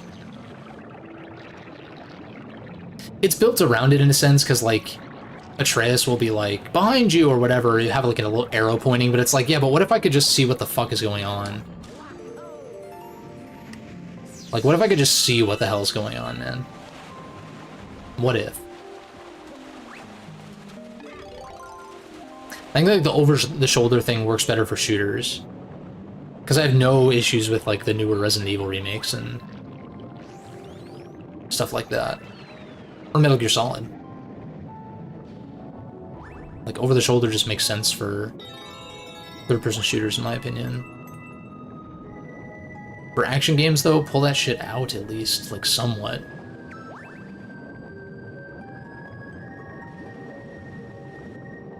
Like, even if it's intentional and built around it, it's like, I hate that argument that it's like, oh, but it was made with that in mind, or like, but it was intentional. It's like, okay, doesn't mean that I have to like it, though. Like, that's the thing, and that's what I'm saying.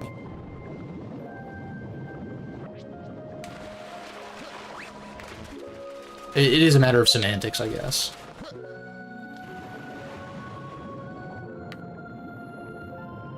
Because, you know... Do I want to get into this right now? Probably not. It's like the whole thing of, like, best versus favorite, or worst versus least favorite, and stuff like that, and it's like, well... There can be a distinction, I think, but I think that distinction is a little overblown in the sense that, like... If I say I think something is bad... That is clearly in my opinion, because I am the one saying it. So it's like, I know a lot of people will argue stuff like that in bad faith, and I get that that's where the aversion to that comes into play, where people are like, oh, you're stating your opinion as fact, or whatever. Because, you know, I've seen that in comment sections on, like, other channels and stuff over the years. And, like, yeah, sometimes people can be like that, but I just think... I also think that,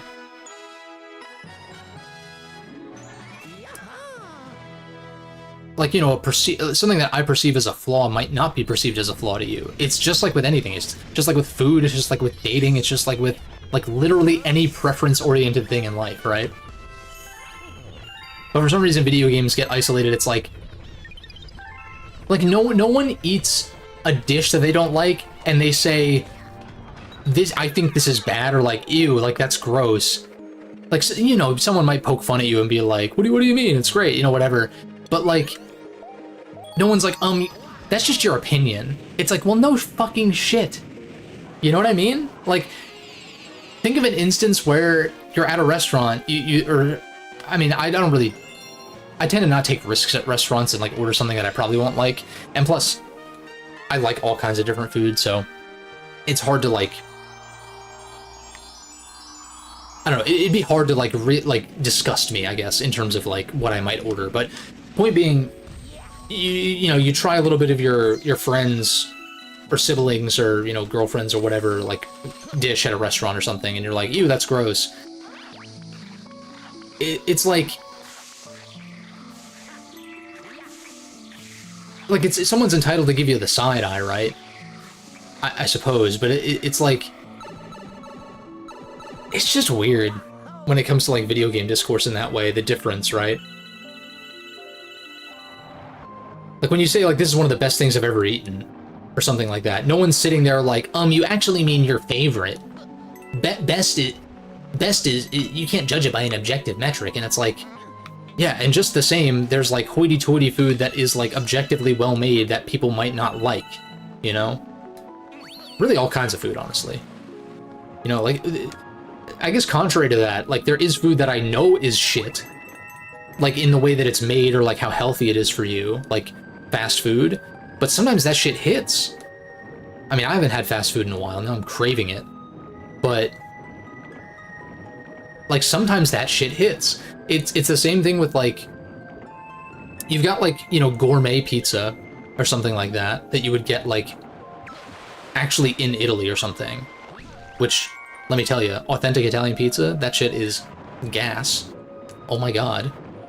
But literally all the food that I had when I was there was like amazing, so like it did not matter where we went, it was always amazing. But all the same, I can also get like, you know, a fucking stuffed crust delivery from Domino's or Pizza Hut or something and be like, yeah, this shit hits.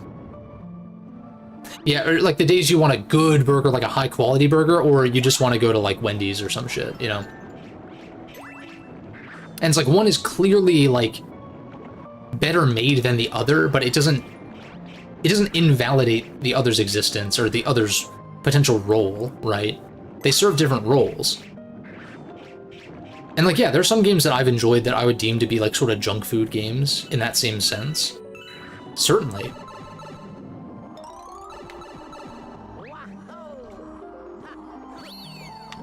But that doesn't like diminish them as something that could be fun to play through, you know? What am I looking for here? Can I scope in? No, I can't. The draw for you when it came to Last of Us is cinematics and gameplay switching from stealth. No, that's fair. And I think, like, if anything, The Last of Us draws me more in than Uncharted does because of those stealth elements. But because it is, like, you can play it like a stealth game, and I like stealth games. So, like, that's why I probably would... I'm not saying I would never play them, but I just...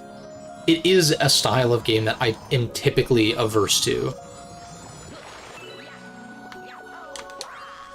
And that's coming from someone who, like, you know, loves JRPGs, which tend to be heavily narrative-focused, but in a different way, though. Like, I feel like the ratio of story to gameplay in most JRPGs is... It's not as extreme on the story side as a lot of people would make it out to be. Which is why I think it's weird when, like, JRPGs get compared to these overly cinematic games, and I'm like, it's really just not even the same thing. If you have no patience for either, then that's fair enough. That's fine. And I don't mean that as a dig, I just mean more like... I mean, I guess I kind of mean it as a dig, but it's more just like a taste thing, you know? And now I'm hungry as fuck. Now I'm hungry as shit, dude. Damn it.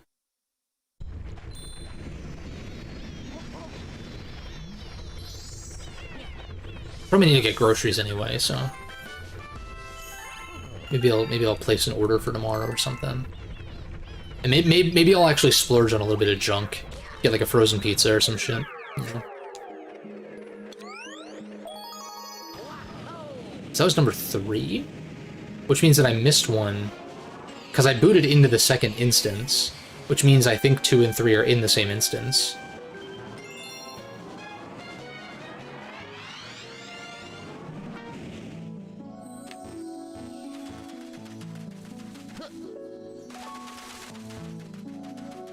I'm like, could it be...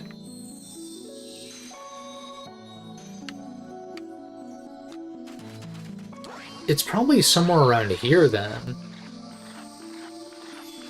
Like, is there one of these waterfalls you can slip behind or something, maybe? Maybe it's behind this waterfall? There's not really a way to get behind there. Yeah, I don't think it's... I don't see how it could be out here. Oh, maybe it's just in this cave area then, and I somehow missed it. That's probably what it is. Hold on, hold on, hold on. I don't hear it, though. So I'm like, could it have been up on that wall? I don't think so. Because the audio cue I did not hear.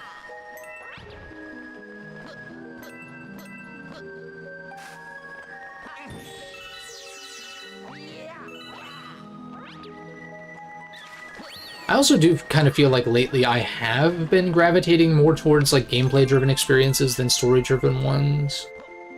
But it depends though, because like I played FF13 and I paid attention to the story and stuff like that. I didn't have an issue with soaking that in and all that. And yet when I was replaying MGS2, as I was saying, I was just like, kind of like, all right, can we shut up and like, let's go? Because I've already seen it. I guess it depends on like the quality, not the quality, but like how invested or like, because like I think I'm gonna keep harping on this, I guess. I think MGS2's story is great for what it says in terms of meta commentary as opposed to like what is actually happening. I think I actually prefer MGS1's story in terms of like what is actually happening. Like infiltrating Shadow Moses. I think that shit is like sick on its own, and then you have the commentary stuff on top of it. Same with 3. With everything that happens in Snake Eater. But with 2, I'm just not as into like what is actually happening, and I've already kind of soaked in the meta commentary side of it, which makes like just playing through the story, like replaying through the story, not as enjoyable. I guess that's my theory, at least.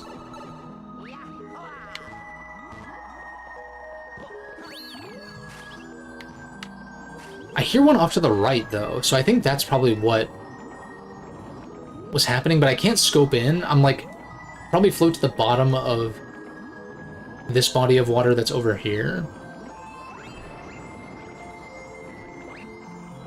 Yeah, there it is. There it is. So I need to like fall out 76 from here. Okay.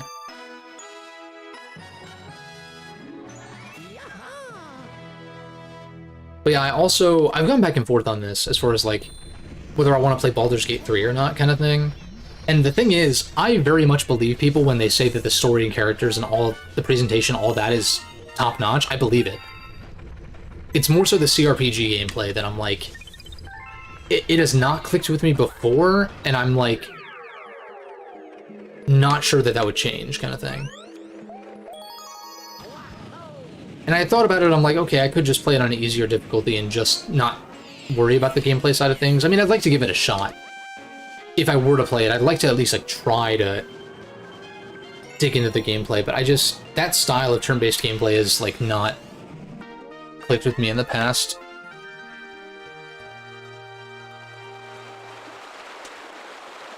Like, meanwhile, I'm actually like excited to play Expedition 33 at some point, but because apparently they're adding new content, or they're doing like, they're taking fan feedback and like updating shit, or like that's the plan, I'm like, alright, I'm just gonna wait for that to come out then. It works out perfectly in that way. But because that is like JRPG style combat, I know I'm still like kind of skeptical about the way that the action commands are going to be implemented there, but that's like with any JRPG with action commands at this point. Because Sea of Stars I thought got kind of stale after a while. I mean, it's better once you get all the party members, I guess, but my bigger issues with Sea of Stars were narrative, I guess. And characters especially, dude. Fucking boring as shit. Oh my god. This is just the regular star, right?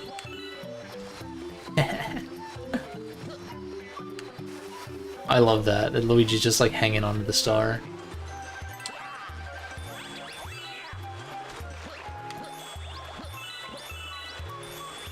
Is it weird that this is my favorite Mario game, and yet I don't like it when Sonic games have 2D sections in their 3D games? Is that weird?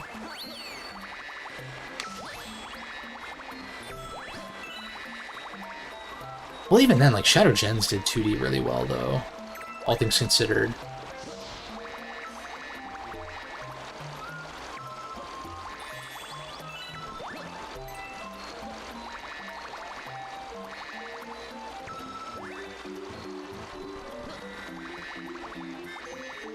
I kind of doubt... Oh, I see one over there, but the draw distance is terrible.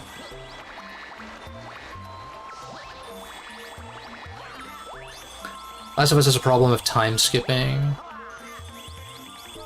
Oh, because they go, like, season by season, right? Like, because doesn't it... It's like you play through a chunk of it and then it, like, jumps to winter or something like that. Stuff like that. I know there's a big gap between 1 and 2 as well. Kind of feels like you're not getting the entire picture. Also have to catch up. Yeah, I guess the idea with that, though, is that, like, there isn't, like, much of interest happening, I guess. Like, nothing... No, like, major conflict arises. But then again, like, you do kind of miss out on that. You potentially miss out on, like, some... Or I can understand feeling like you miss out on some of the camaraderie being built up, right? Which is something that I think the best JRPGs do well, and, like... That's why the long runtimes can benefit them, to an extent.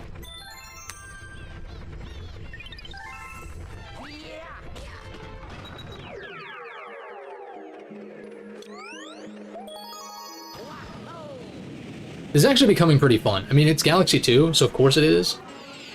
But, like, despite the tedium of booting back in, like, it's just playing more Galaxy 2, which is, like, it's so fucking fun, dude. It's so fun. I love this game. Like, if it were somehow possible to make those changes to how the green stars work, then, like, even better, but, like, yeah, I just don't... I don't know. I think I do prefer this to, just straight up having to play the same exact levels again. For sure. Because if you think about it, like, the process you go through for the Luigi playthrough, for, like, the second half of completion of Galaxy 1, it's the same process as this, but you're doing literally the exact same thing. Whereas this is, like, at least you're hunting for something different, you know?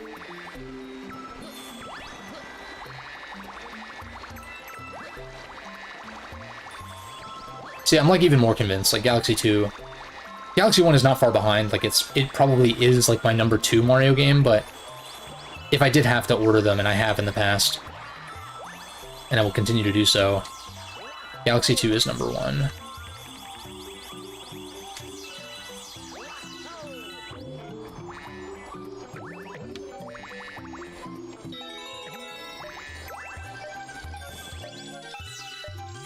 Barrio. A few chapters. Camaraderie in JRPGs, Xenoblade is pretty cinematic when it needs to be.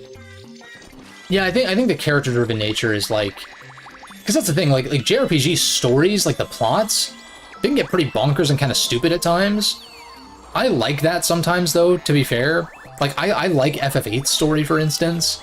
The characters, on the other hand, are just, like, not really explored that deeply. And that's, like, kind of a bigger issue for me, I think. Like, even if the story in FF8 gets, like, really stupid at a certain point, like, I still think it's kind of cool. And so, like, even the things that I do think are dumb, I'm, like, kind of willing to forgive, sorta. But I'd be more willing to forgive... Well, it's not even a forgiveness thing, but it's, like, it's the lacking characters that really, like, kind of... Let me put it like this. I can enjoy a...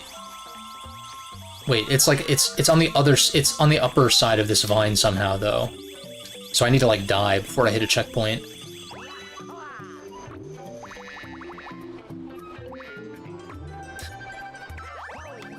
I can enjoy a JRPG if the story is lackluster, if the characters are great. And I think, like, you know, I'm constantly talking about Persona 3, of course, because, like, it's one of my favorite games in the genre, one of my favorite games ever. like, period. But even when the story is in a lull, you still have the characters to go off of, which I think the main cast in that game are, like, awesome. Like, so easily my favorites of the Persona games, and it's, like, not close. But then, even in terms of overarching narrative, like, I do think, like, even if P5, like, does have some strong character stuff going on, the actual plot, like, I'm just not, like... There are arcs in that game that I think are good. Kamoshida, Futaba, even, like, Sai, I think. That's, like, pretty much it. Like, those are the only arcs in that game. Oh, I guess the third semester to an extent, if they didn't hammer the flashbacks into your damn skull harder than ever before. If you ignore that, or if you, like, can look past that, then yeah. But, like, dude, there is literally... I kind of wish I had left up my P5R video. It was just very unpolished and just, like, not well-produced. The things that I said in it, though, were, like, so poignant in terms of, like, how I feel about them, about that game.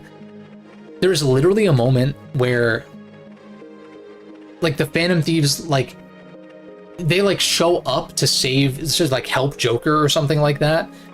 And then they're, like... They basically explain, like, yeah, we got together and we figured out what you were talking about, and we want to help you out now. But then they flash back to them having that conversation initially, and I'm like, what the fuck is this, man? What are you doing? Like, I have brain damage now. Like, you hit me so hard over the head that, like, I'm literally dying. Have you ever played any of the Jak and Daxter games? I have not. I've talked about it in the past, how a lot of, like, PS1 and 2 exclusives, and even, honestly, 3, like, the first 3 gens of PlayStation, I'm more interested in their first-party catalog there, and I would like to check out those games. They're just not, like, as easily accessible to me. Although at this point, like, to me it seems like a no-brainer to be like, hey, here's a Ratchet and Clank collection, here's a Jak and Daxter collection, let's put these on PC, as well as PS5. But, like, at this point, I might just go out of my way to, like, emulate them or something. And if there is a collection on PS3, maybe I just do that through the PS3. Like, you know, Sly is another franchise that I want to check out. Infamous as well. Metal Gear 4, you know, Metal Gear Solid 4 is locked to PS3 until Konami puts out Volume 2 of the Master Collection and all that. The Trilogy Remaster and PS3. I think my rig is powerful enough to emulate PS3 games. Like, I've done it before. That's how I played Vanilla P5, in fact. I didn't finish it, but, like, I played through, like, the first half of Vanilla P5 through RPCS3. So if there is a Jak and Daxter collection... Oh, that's true, there is a decomp of the first Jak game, you're right. I totally forgot about that.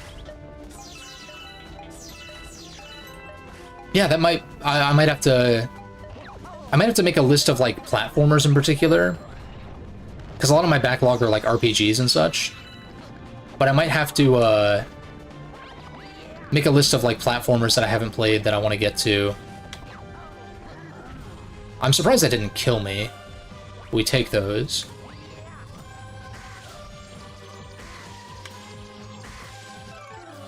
This is harder than it looks? Okay.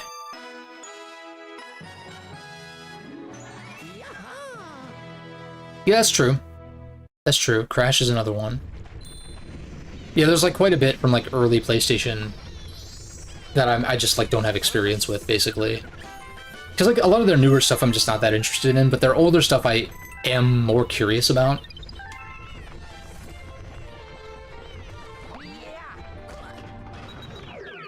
Particularly from, like, the PS2. In particular.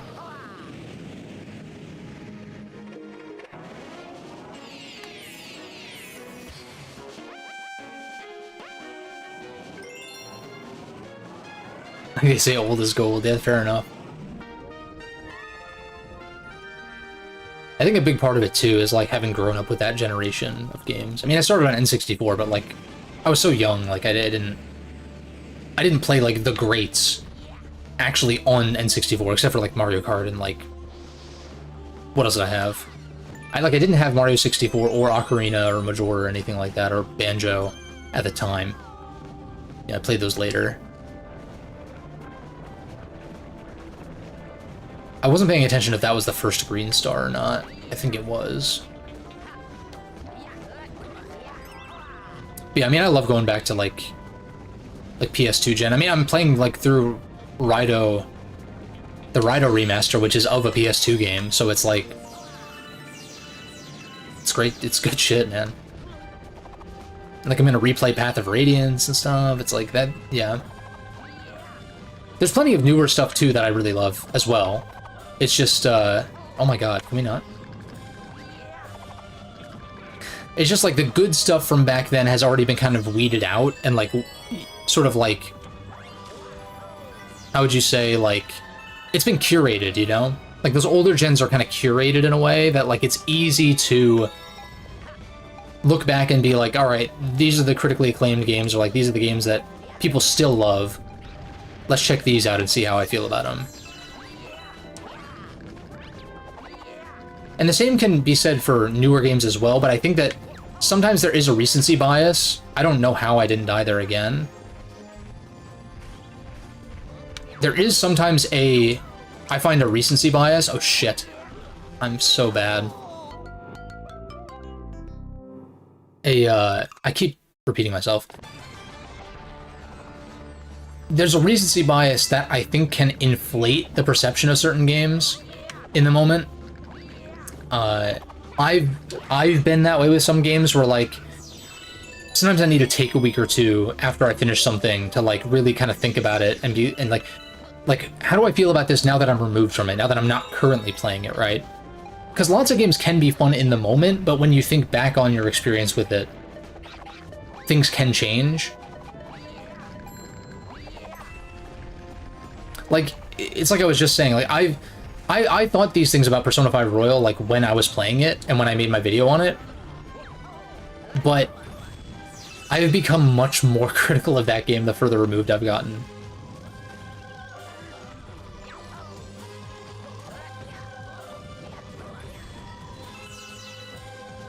Where would the second star be, though?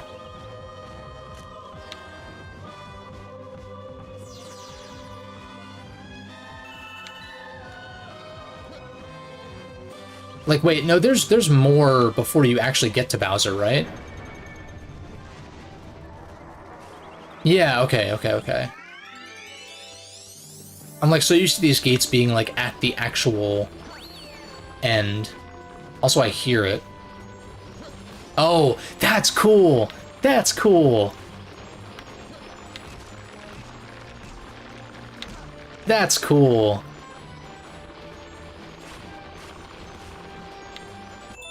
That's sick, dude.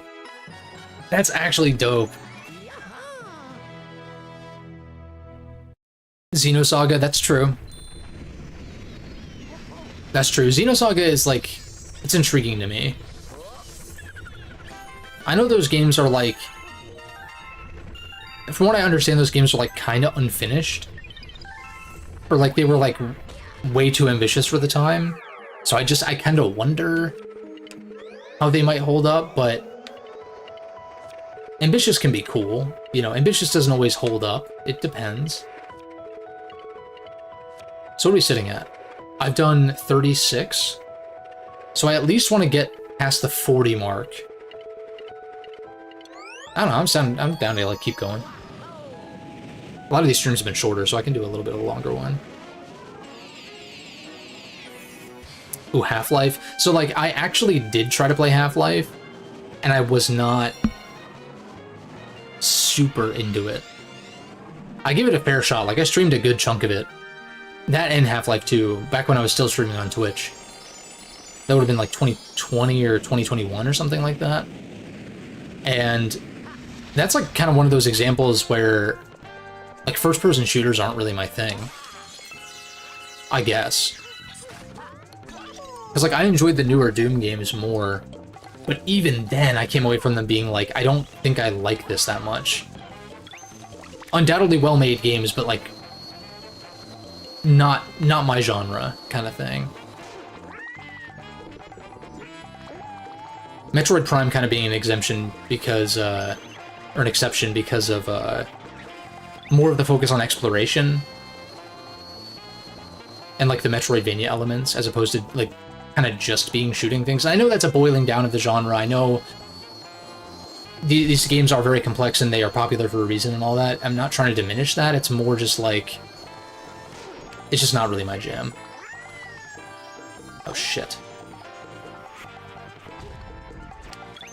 Meanwhile, shitting the bed playing a platformer, which is a genre that I love. Okay.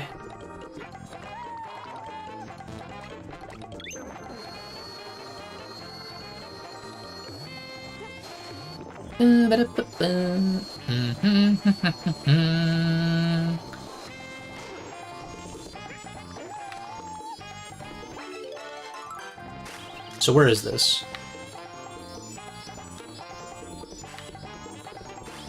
Oh. Okay, so the camera just didn't... I see.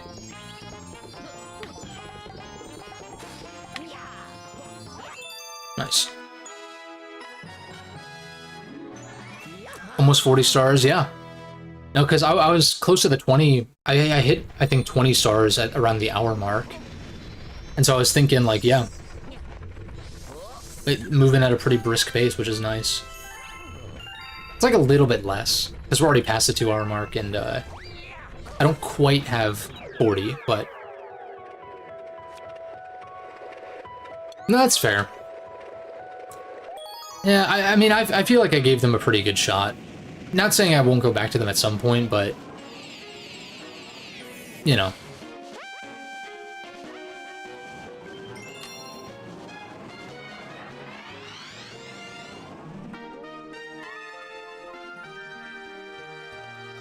I do also have Black Mesa, which might be worth trying as well for like some of them, you know, like a more modern feel for the first one at least.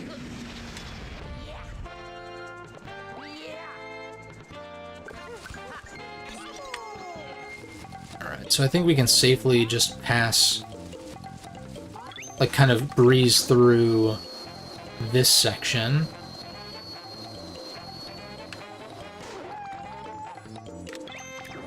That was clutch.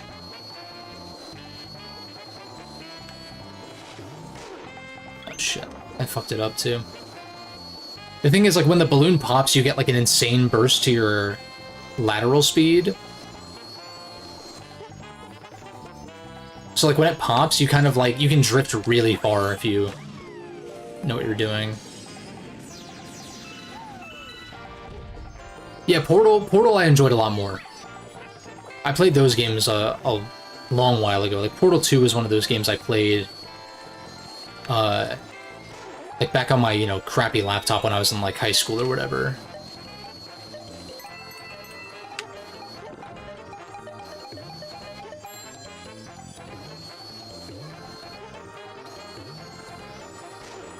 Oh, I fucked it up. I literally was just talking about how...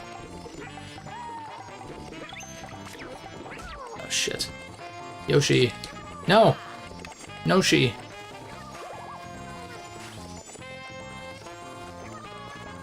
Just respawn. Yeah, there we go.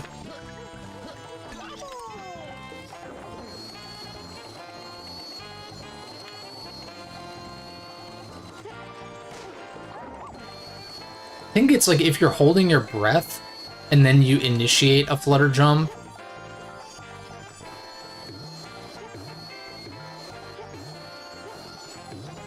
Motherfucker.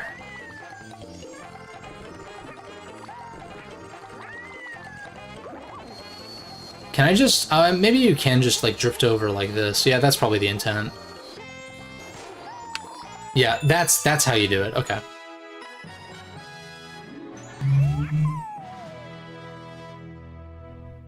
Yeah, play Valve games on your grandma's laptop. Yeah, no, exactly. It was just some kind of like cheapo laptop or whatever, for school. And yeah, like I remember I played a shit ton of like Skyrim, I played Portal 2, I played Far Cry 3, I played a little bit of Bioshock. Bioshock was too scary for me at the time because I was so used to Nintendo games, and like that first game does have an unsettling atmosphere.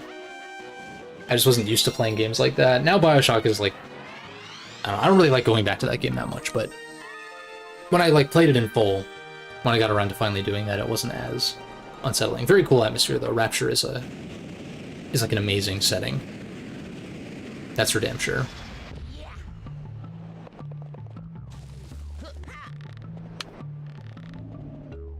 And I still don't really like going out of my way to play like scary games, but I played a good number of Resident Evils. Like I remember RE2 Remake did freak me out at times, but in kind of an exhilarating way. Like I kind of did like it. I kind of did see the appeal in that regard. Zero interest in watching horror movies though. Zero interest. Not that I watch that many movies to begin with, but. Right, this should be interesting. It's probably going to be like upside down, like somewhere not on the critical path or something. Or like, you know, in a way that you'll probably die trying to get it. Let's see. But then again, like I've said it a lot, like I am part of the problem with Resident Evil because I like the action-focused ones more. You know, like RE4 Remake was is my favorite Resident Evil. And like I like enjoyed RE5. I don't think it's like amazing or that it doesn't have problems, but like I enjoyed it. Whereas a lot of people just like shit on that game. But I wonder too, how much of that is people who haven't like gone back to it though, since it came out. Because you know, something happens like that when you're a teenager and you're like pissed off that it's like, oh, this horror franchise is turned into an action game. And then like you hold on to that angst from when you were like a teenager or whatever, and then you never go back to it, and it's like, you know, eh. What's your all-time favorite game or games? Persona 3 comes to mind. I think Reload is in my opinion, the best version of it. Has the least amount of problems. Even though I did play Fest prior. Persona 3 comes to mind. I'll just think of Nintendo stuff. So like, you know, the Galaxy games for Mario, Twilight Princess, and the N64 Zeldas for Zelda. A Link to the Past and A Link Between Worlds are up there as well. Like Twilight Princess if I had to pick one Zelda game.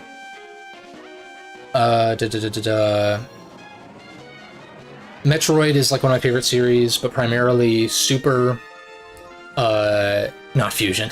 Super, Dread, and like the first two Prime games. I have to replay Prime 2. I've only played that one once, but I think that is potentially my favorite Metroid game. Thank you. I have exquisite taste in games. Thank you. I do appreciate that. In terms of Final Fantasy, it's 9 and 6, and I really love.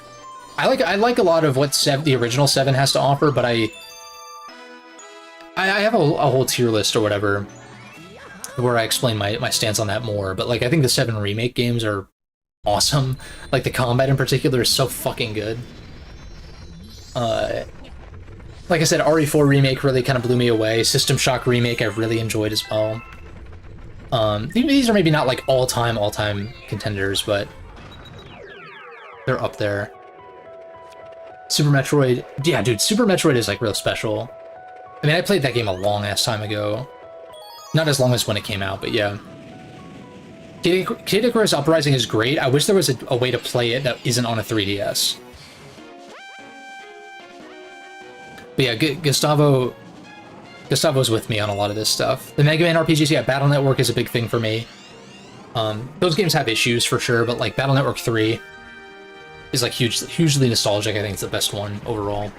And those games are so fun. Super cool combat. And like Mega Man X for me, X2 is probably my favorite, but like X1 and X4 aren't too far behind. Again, I feel like there's a bunch of stuff I'm missing. Super Meat Boy is one of my favorite 2D platformers ever. Very excited for the 3D iteration. As far as how to get into Persona, I think I guess it depends on, like, what you like most about JRPGs. And, like, what kind of tone you like, too. Because I think the big distinction, especially with Reload now, is, like... Because Reload and 5 play very similarly. That's kind of the idea. Like, that's kind of why Reload existed, or was made. Oh shit, I'm so bad. I'm just gonna take the L. But, like, P4 is getting a remake, and so, like, I think Golden holds up fine.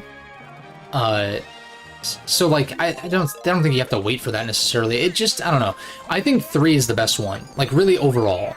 But the dungeon crawling is procedurally generated, and there's a lot of it. So,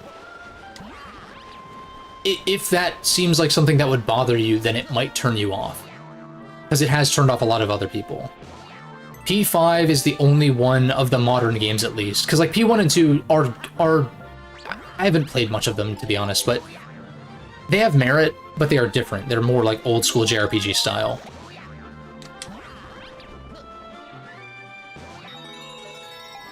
Let me get this green star, and then I'll take a look at chat.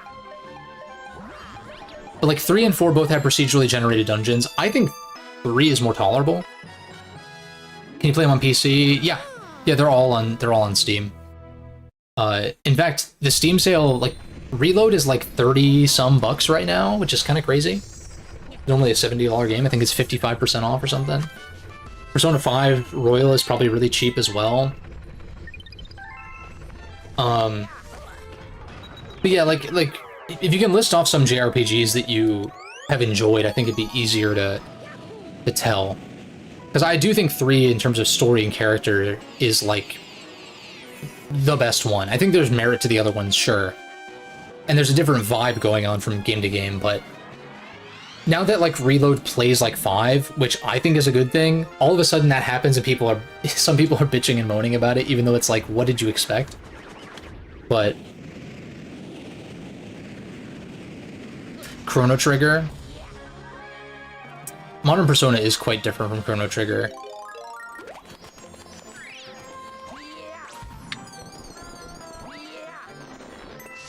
But I think, I don't know, I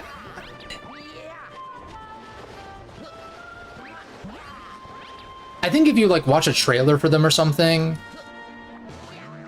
and just, like, see which one, like, sticks out to you more, I guess, I would just kind of go with that. It's kind of like Final Fantasy in that regard, where, like,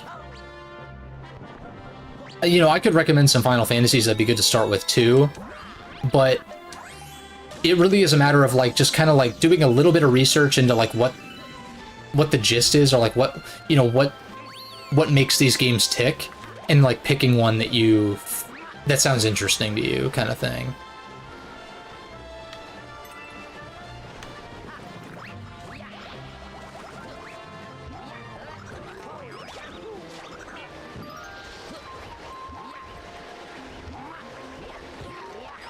Xenoblade's also a good pull.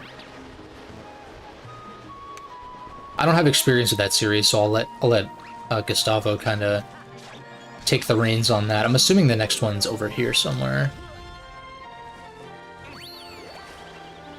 Force yourself to get into Persona. I guess do be, like, you know, be warned, I guess, to an extent that there is like a fair amount of, like, high school anime kind of stuff going on, so, like, if that's not really to your taste, then it might not click with you.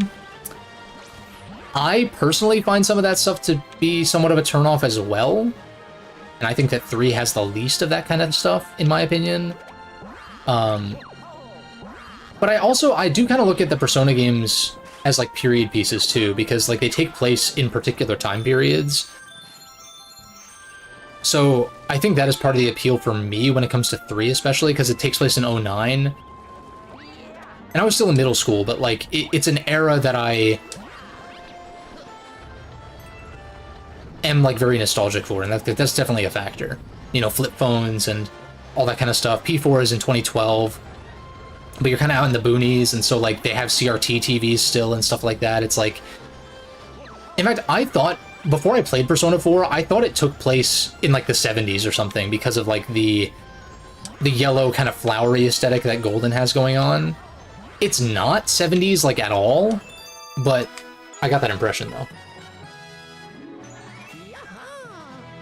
Oh, Sonic? Yeah, Sonic, I grew up with... You know, I grew up with Adventure 1 and 2 and Heroes, and, like, the Mega Collection? SA2 is my favorite of, like, the older titles. I think Heroes is a fun time, if jank.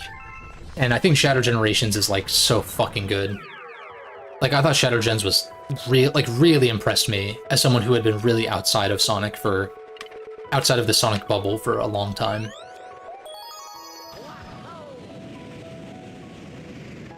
Yeah, JRPGs are kind of on a spectrum, that's for sure. They come in all sorts of different types. And then now you're seeing, like, more JRPG-inspired games that aren't actually made in Japan, like... Expedition 33 and... Sea of Stars I wasn't big on. I thought the story and characters were weak. Still a fun time. I still 100%ed it, at least before the updates. Like, I still enjoyed it fine, but... that's, like, you know, an example of a Japanese-inspired role-playing game. Like, not literally made in Japan, but, like... I think the genre kind of has, like, hallmarks to it that don't necessarily mandate that it's made in Japan. Can I... It's, like, off to the... Oh, shit. Yeah, dude, I have a whole video on Shadow Gens if you wanna check that out. I thought it was, like, really damn good. Like, that alone...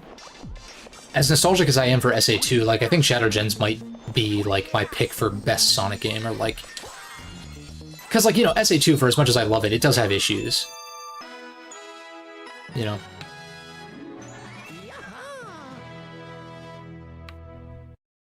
It does have issues.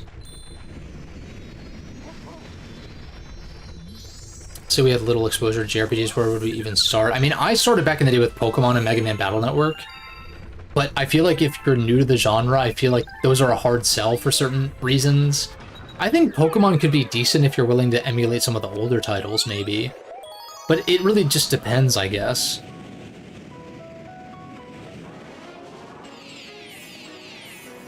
You know, like, I think certain Final Fantasies could work, but... I guess, like, the main question is, like, do you want to go more old school, like, play the classics, or do you want to go more, like, modern, kind of ease yourself into going back to the, like, play something more modern, figure out if the genre is even something you like to begin with, and then dig back into the back catalog, you know? Because Battle Network, I grew up with it, so, like, I'm super biased in terms of, like, how enjoyable I think those games are. Like, there are some old school things about Battle Network that I could see turning certain players off. So I have a hard time, like, wholeheartedly recommending Battle Network. I feel like Battle Network is like, okay, you like old school JRPGs, here's something with a really unique battle system. Kind of thing. Like, a unique, like, sort of action-y, almost like deck-building sort of battle system. And that's the whole... There's, like, deck-building RPGs, too. Like, the Baten Kaitos games are ones that I wanna check out. Those are GameCube JRPGs. And those have, like, a deck-building component and stuff. It's like... You've got the hybrid sort of stuff with, like, a Xenoblade and FF7 Remake, and... Then you have straight-up, like, action RPGs and that I would consider in the JRPG umbrella, like Tales and certain Final Fantasies and stuff like that. So, I don't know, it depends on, like... your tolerance for, like, old-school game design, I guess. Because, like, I think...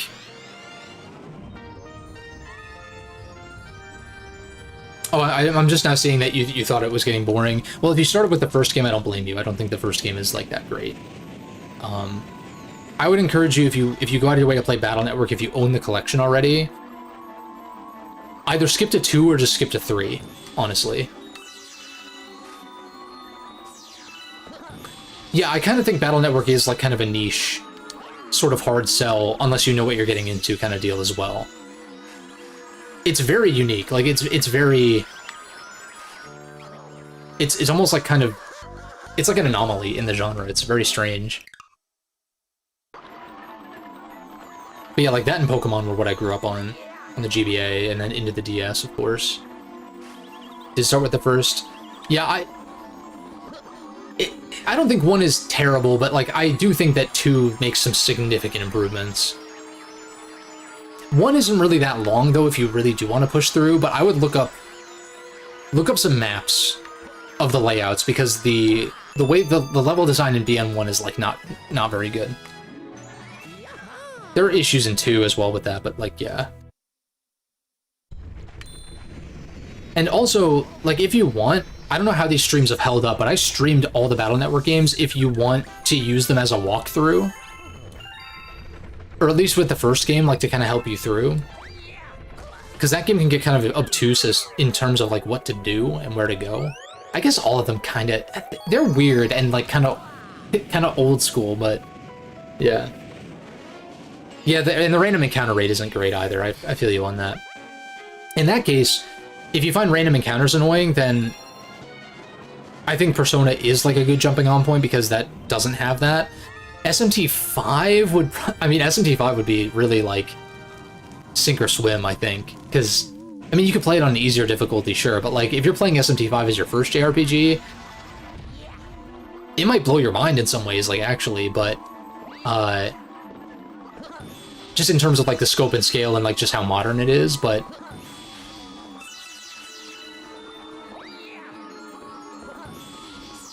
I think at least some characters come back. Yeah, Mr. Match is really like there's some through line kind of in terms of certain characters, but like I started with BN3 back in the day, so I had like no context for anything, and it was like fine. You know, they're ultimately meant to be like approachable for kids, or like, you know, kids of that era at least. Which genre does Zelda fall into? I'd say like adventure, or like action adventure. Not like point and click adventure, but it's kind of like, yeah, like action adventure. I know it's super vague. They're not action games in the vein of like Devil May Cry, but they're also not adventure games in the form of like what's it called? Monkey Island or something, you know? I feel like it's hard to find good Zelda-likes out there, though. People point to, like, Okami as being one. And what else? Like, the Darksiders games kind of get pointed to as being sort of Zelda-like, but the genre called Peak and just put all the Peaks games in there. That's funny. No, fair enough. Yeah,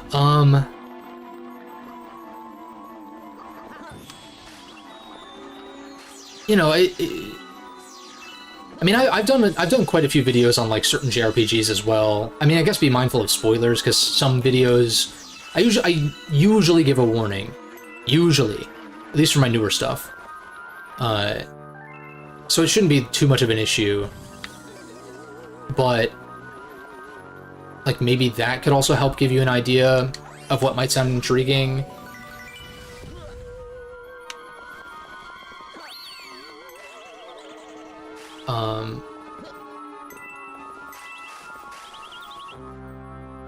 BN4 is the initiation game. BN4 is rough, man.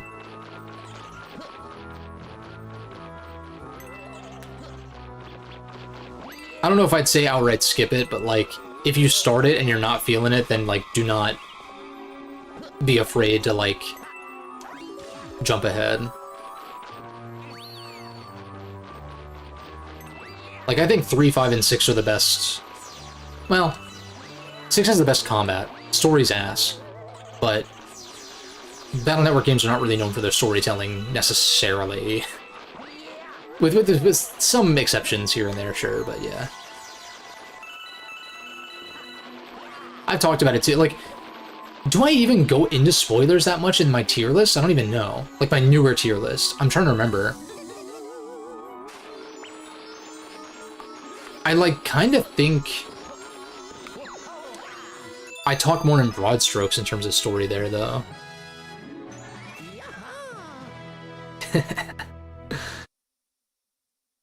BN4 is legit, made people stop streaming the subsequent games. Yeah, that sucks, because, like, 5 is so much better, and I think 6 is better, at least in terms of its structure and its combat, you know? I mean, BN4 is good combat, but, like, that's literally all it has going for it, in my opinion. And 5 is the same exact combat system, basically. So.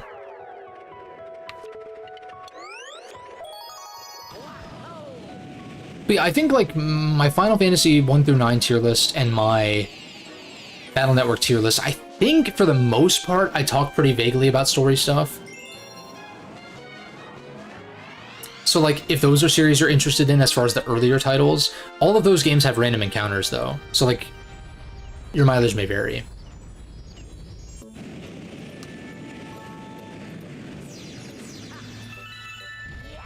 Like, Dragon Quest XI might not be a terrible entry point either, because the enemies are in the overworld, so, like, you don't have to worry about, like, getting jumped. I haven't played it, though, so, like, I can't really say much about story, characters, or anything about that, but it's critically acclaimed, people love it. I think SMT5 would be interesting. It'd be so interesting for someone to start JRPGs with SMT5, that'd be so funny.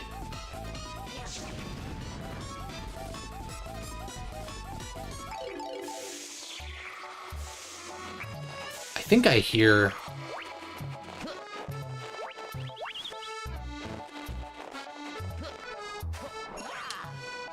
I feel like I heard something over here. But I mostly say that just because SMT5 is, like, known for it... Or, sorry, Shin Megami Tensei in general is known for its difficulty. Like, all the games... Yeah, I'll see you in a few years.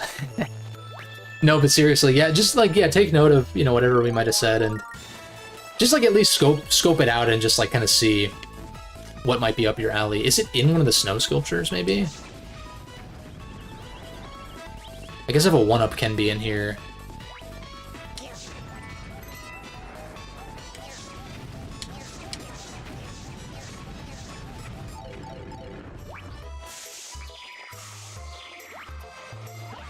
I kind of want to kill these guys so I can, like, hear what I'm...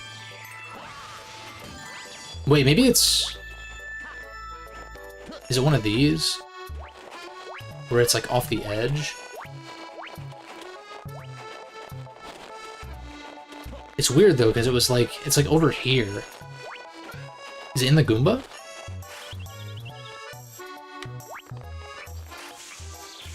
Alright.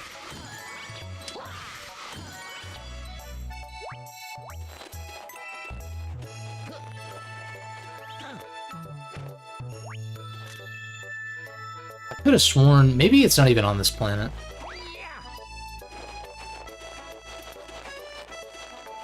It's definitely possible. Oh, and when I was talking about all-time favorites, I forgot to mention the Mass Effect trilogy. That's, like, a big one.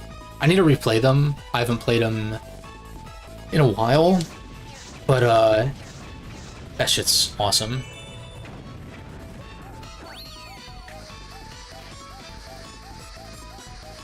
Oh, shit. Okay. It's on the ceiling of the tube, I see.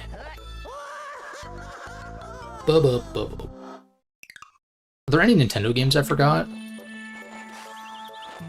Gen 5 Pokemon games, but more so like ROM hacks at this point. Black and White 2.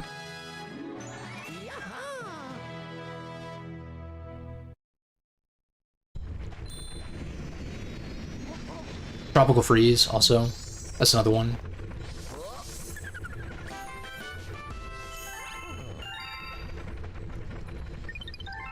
I'll have to do a video at some point. Like, I've thought about it. About doing, like, an all-time favorite games, like, video or something where I kind of, you know, like talk a little bit about each of them. But I wonder if, because I'm so familiar with Nintendo's catalog from really, like, kind of the very beginning, or, you know, the NES at least, like, all the way through, the Wii U, at the very least. Like, Switch, I kind of, like, sort of fell off halfway through, as far as, like, new releases. Like, sorry I didn't play Princess Peach Showtime, okay? It's like, jeez. Pikmin 4 is probably one that I should probably check out, though. was able to get from this stream is that you guys have immaculate taste in games. Thank you, thank you. You know, we try to... We're cultured around here, alright? Viewers and subscribers of this channel are cultured, so sub if you're cultured. I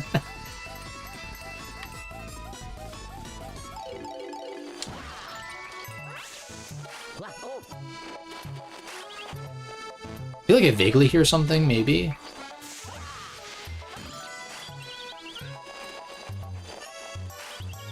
It's probably just the comment metal, though. But I might just like bust down all of these all these ice blocks just in case. Ba-ba-ba-ba-da-da.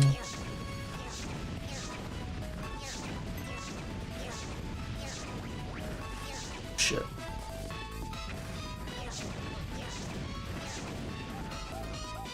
Boop boop ba ba beep boop boop beep beep beep boop ba beep boop boop beep beep beep. Yeah, it was just the comment metal I was hearing. Although oh no, I did clear the pipe, nice.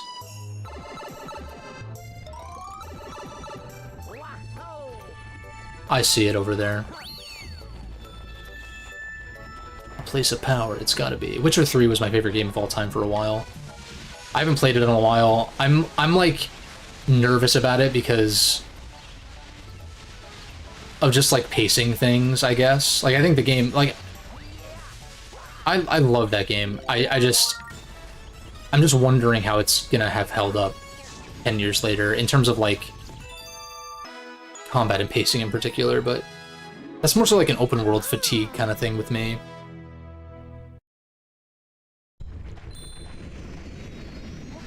That's kind of what I heard, is that like Peach Showtime, dude, I haven't even played RE6.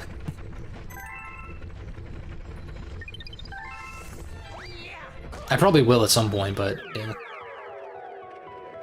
And also shut up. Stop recommending RE6 to people. Hey, have a good night, Axel. Appreciate you.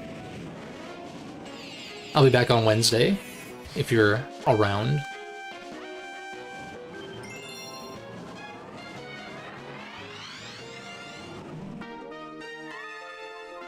Like the first hour of RE6. I haven't even booted it up.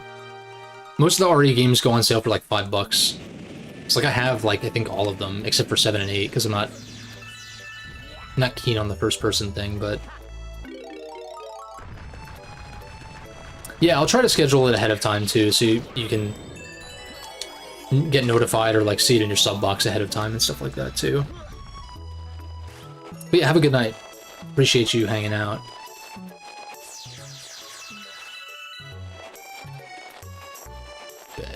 I think... Oh, this is... Right, there's no fire flower, so it's the rock mushroom. Rock lobster.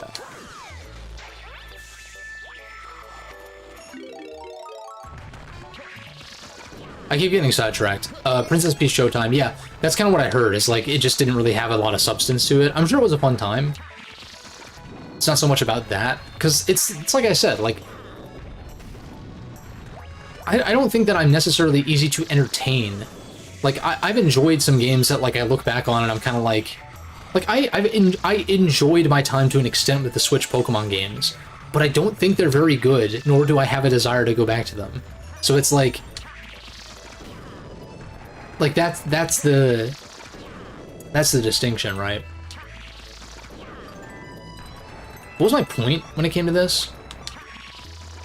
Peach Showtime not having as much substance. Like, I'm sure it'd be a fun time, but, like, it's hard to justify 60 for just a fun time when 60 could get you so much more, you know?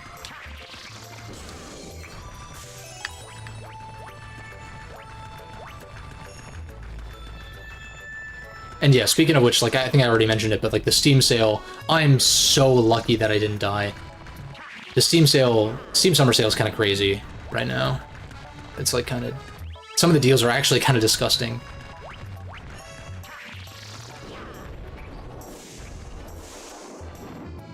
And I felt like, at least in the terms of the games I was looking at, the spring sale was kind of underwhelming.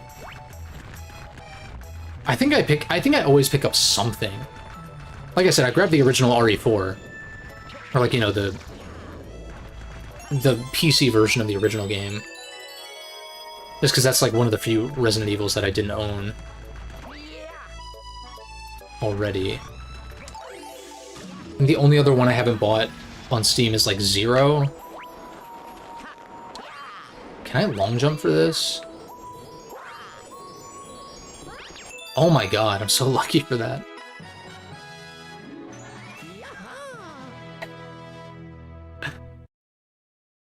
Couple of clutch not death moments in that one.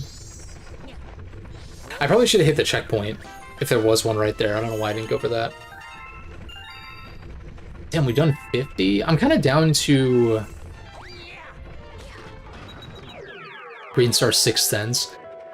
I caught a glimpse of it. I was just like, I don't know if I can make that jump though. I think I'm gonna finish up this world and then maybe call it. Just to pace ourselves and because I want to play more Rido. Then again, I could pivot into playing some Rido on stream. And just like cut that from the VOD so that it's not like, hey, here's a Galaxy playthrough but with some random Megami Tensei stuff going on.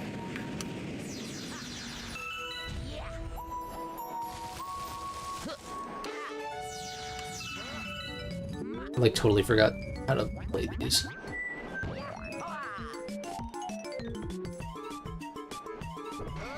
So the green stars here, like maybe they'll require some leaps of faith, but like if I'm assuming there's one on this planet somewhere. Probably.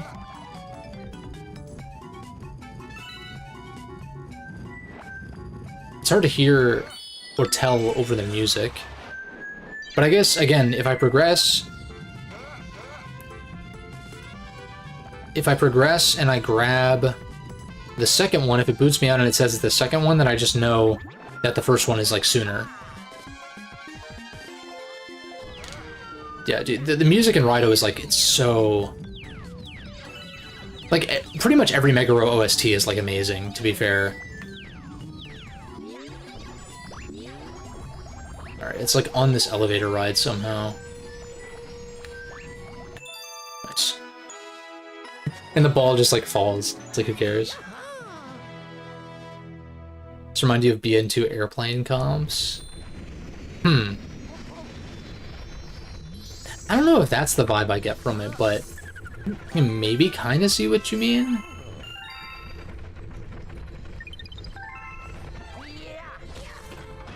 It's just like the really bright colors, I guess.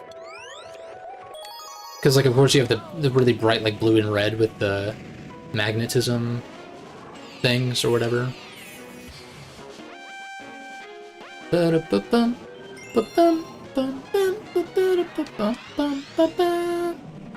Almost voice cracked like a million times there.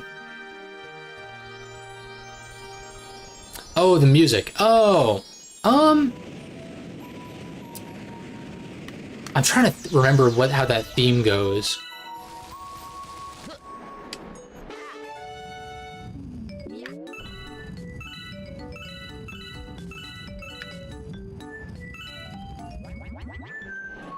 It's one of my favorite themes from BN2, but I just like I can't like recall it right now for whatever reason. Well, it's probably because I have like other music pumping into my ears right now, to be fair.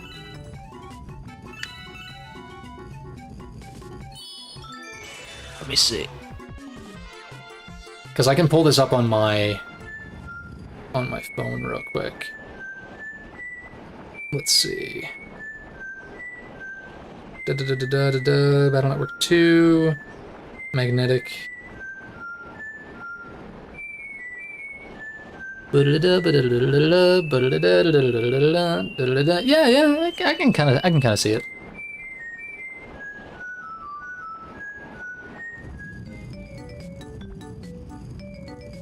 Yeah, I kind of see. I see what you mean. Yeah. Or I hear what you mean.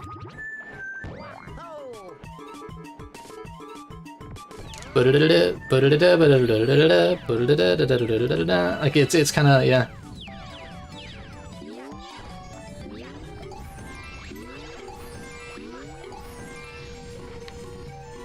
What a cool dungeon, though. I really I really do think BN2 has good dungeons. They just fucked it all up with Freeze Man.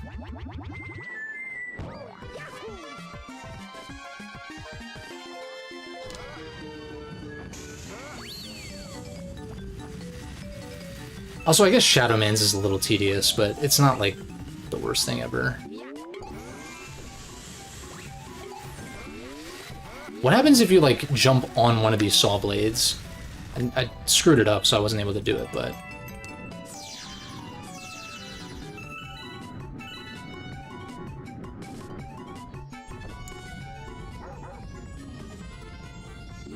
That's a pretty easy one, actually. Ba-da-dum, ba-da-dum. Chee-ba-da-ba-dee-ba-boop-ba-beep, beep-a-da-ba-dee-ba-boop-beep-boop. Ba-ba-da-ba-da-bum.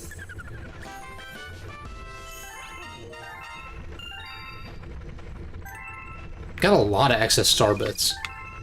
That's gonna make my next playthrough, whenever that happens, like, so smooth. Because I can just transfer them over.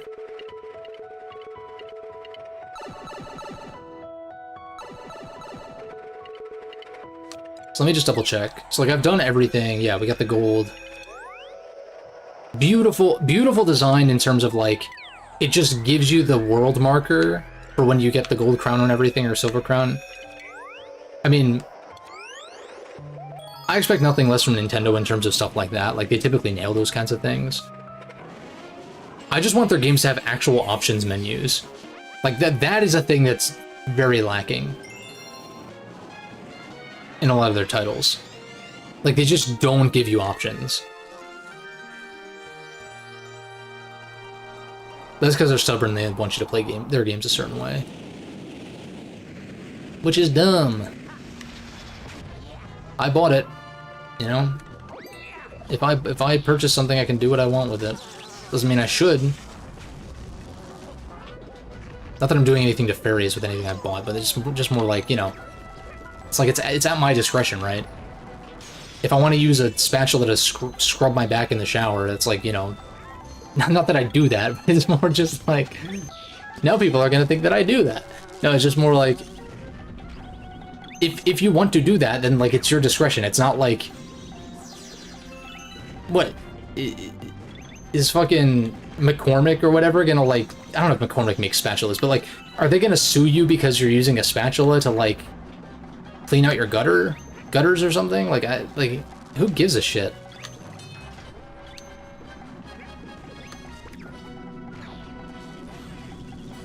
Also, I find it surprising that there isn't one. Oh, there it is. Oh, there it is. Oh, there it is. Can you hear that song?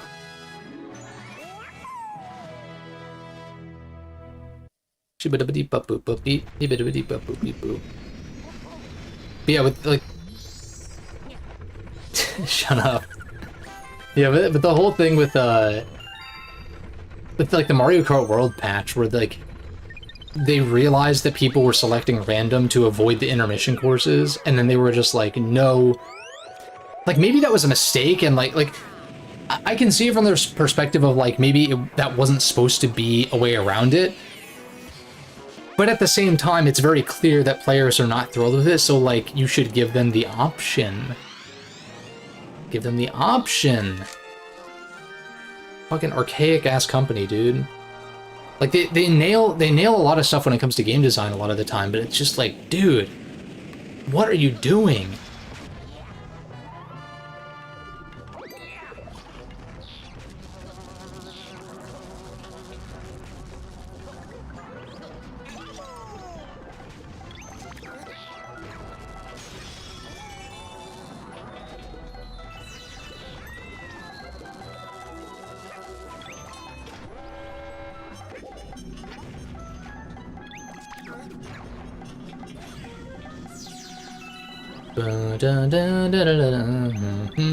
Music in this game is so incredible. Oh my god.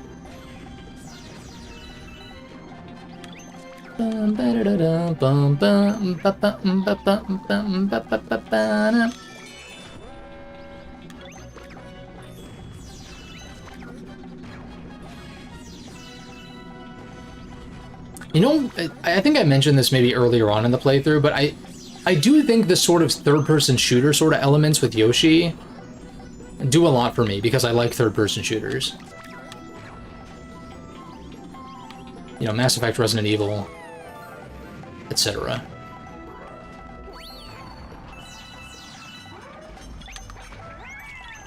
But it's also, like, more lenient than, like, shooting star bits in the first game.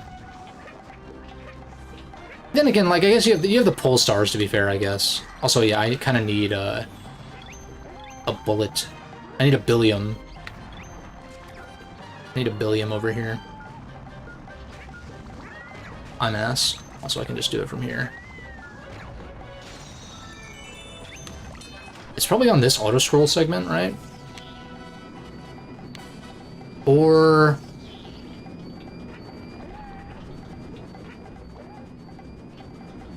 I don't hear anything on this ship.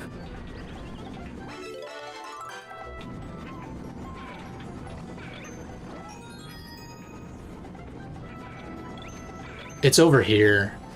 I hear it. Yeah, Yoshi! I've had to bail on him for so many of these.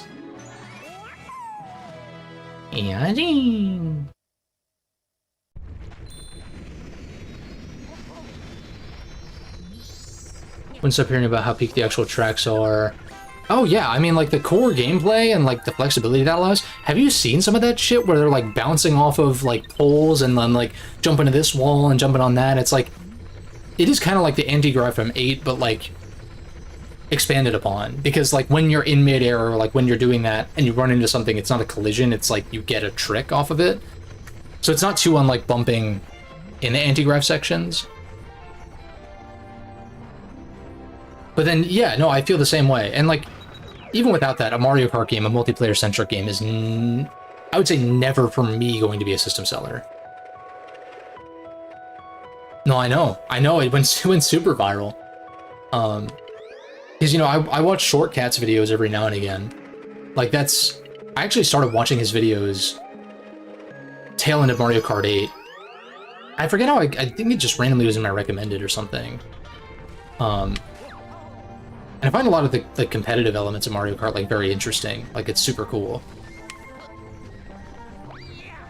But, yeah, like, I'm super, like, I'm pretty tuned in when it comes to that particular controversy that's happening now with Mario Kart. So, I guess we'll see where that goes. But,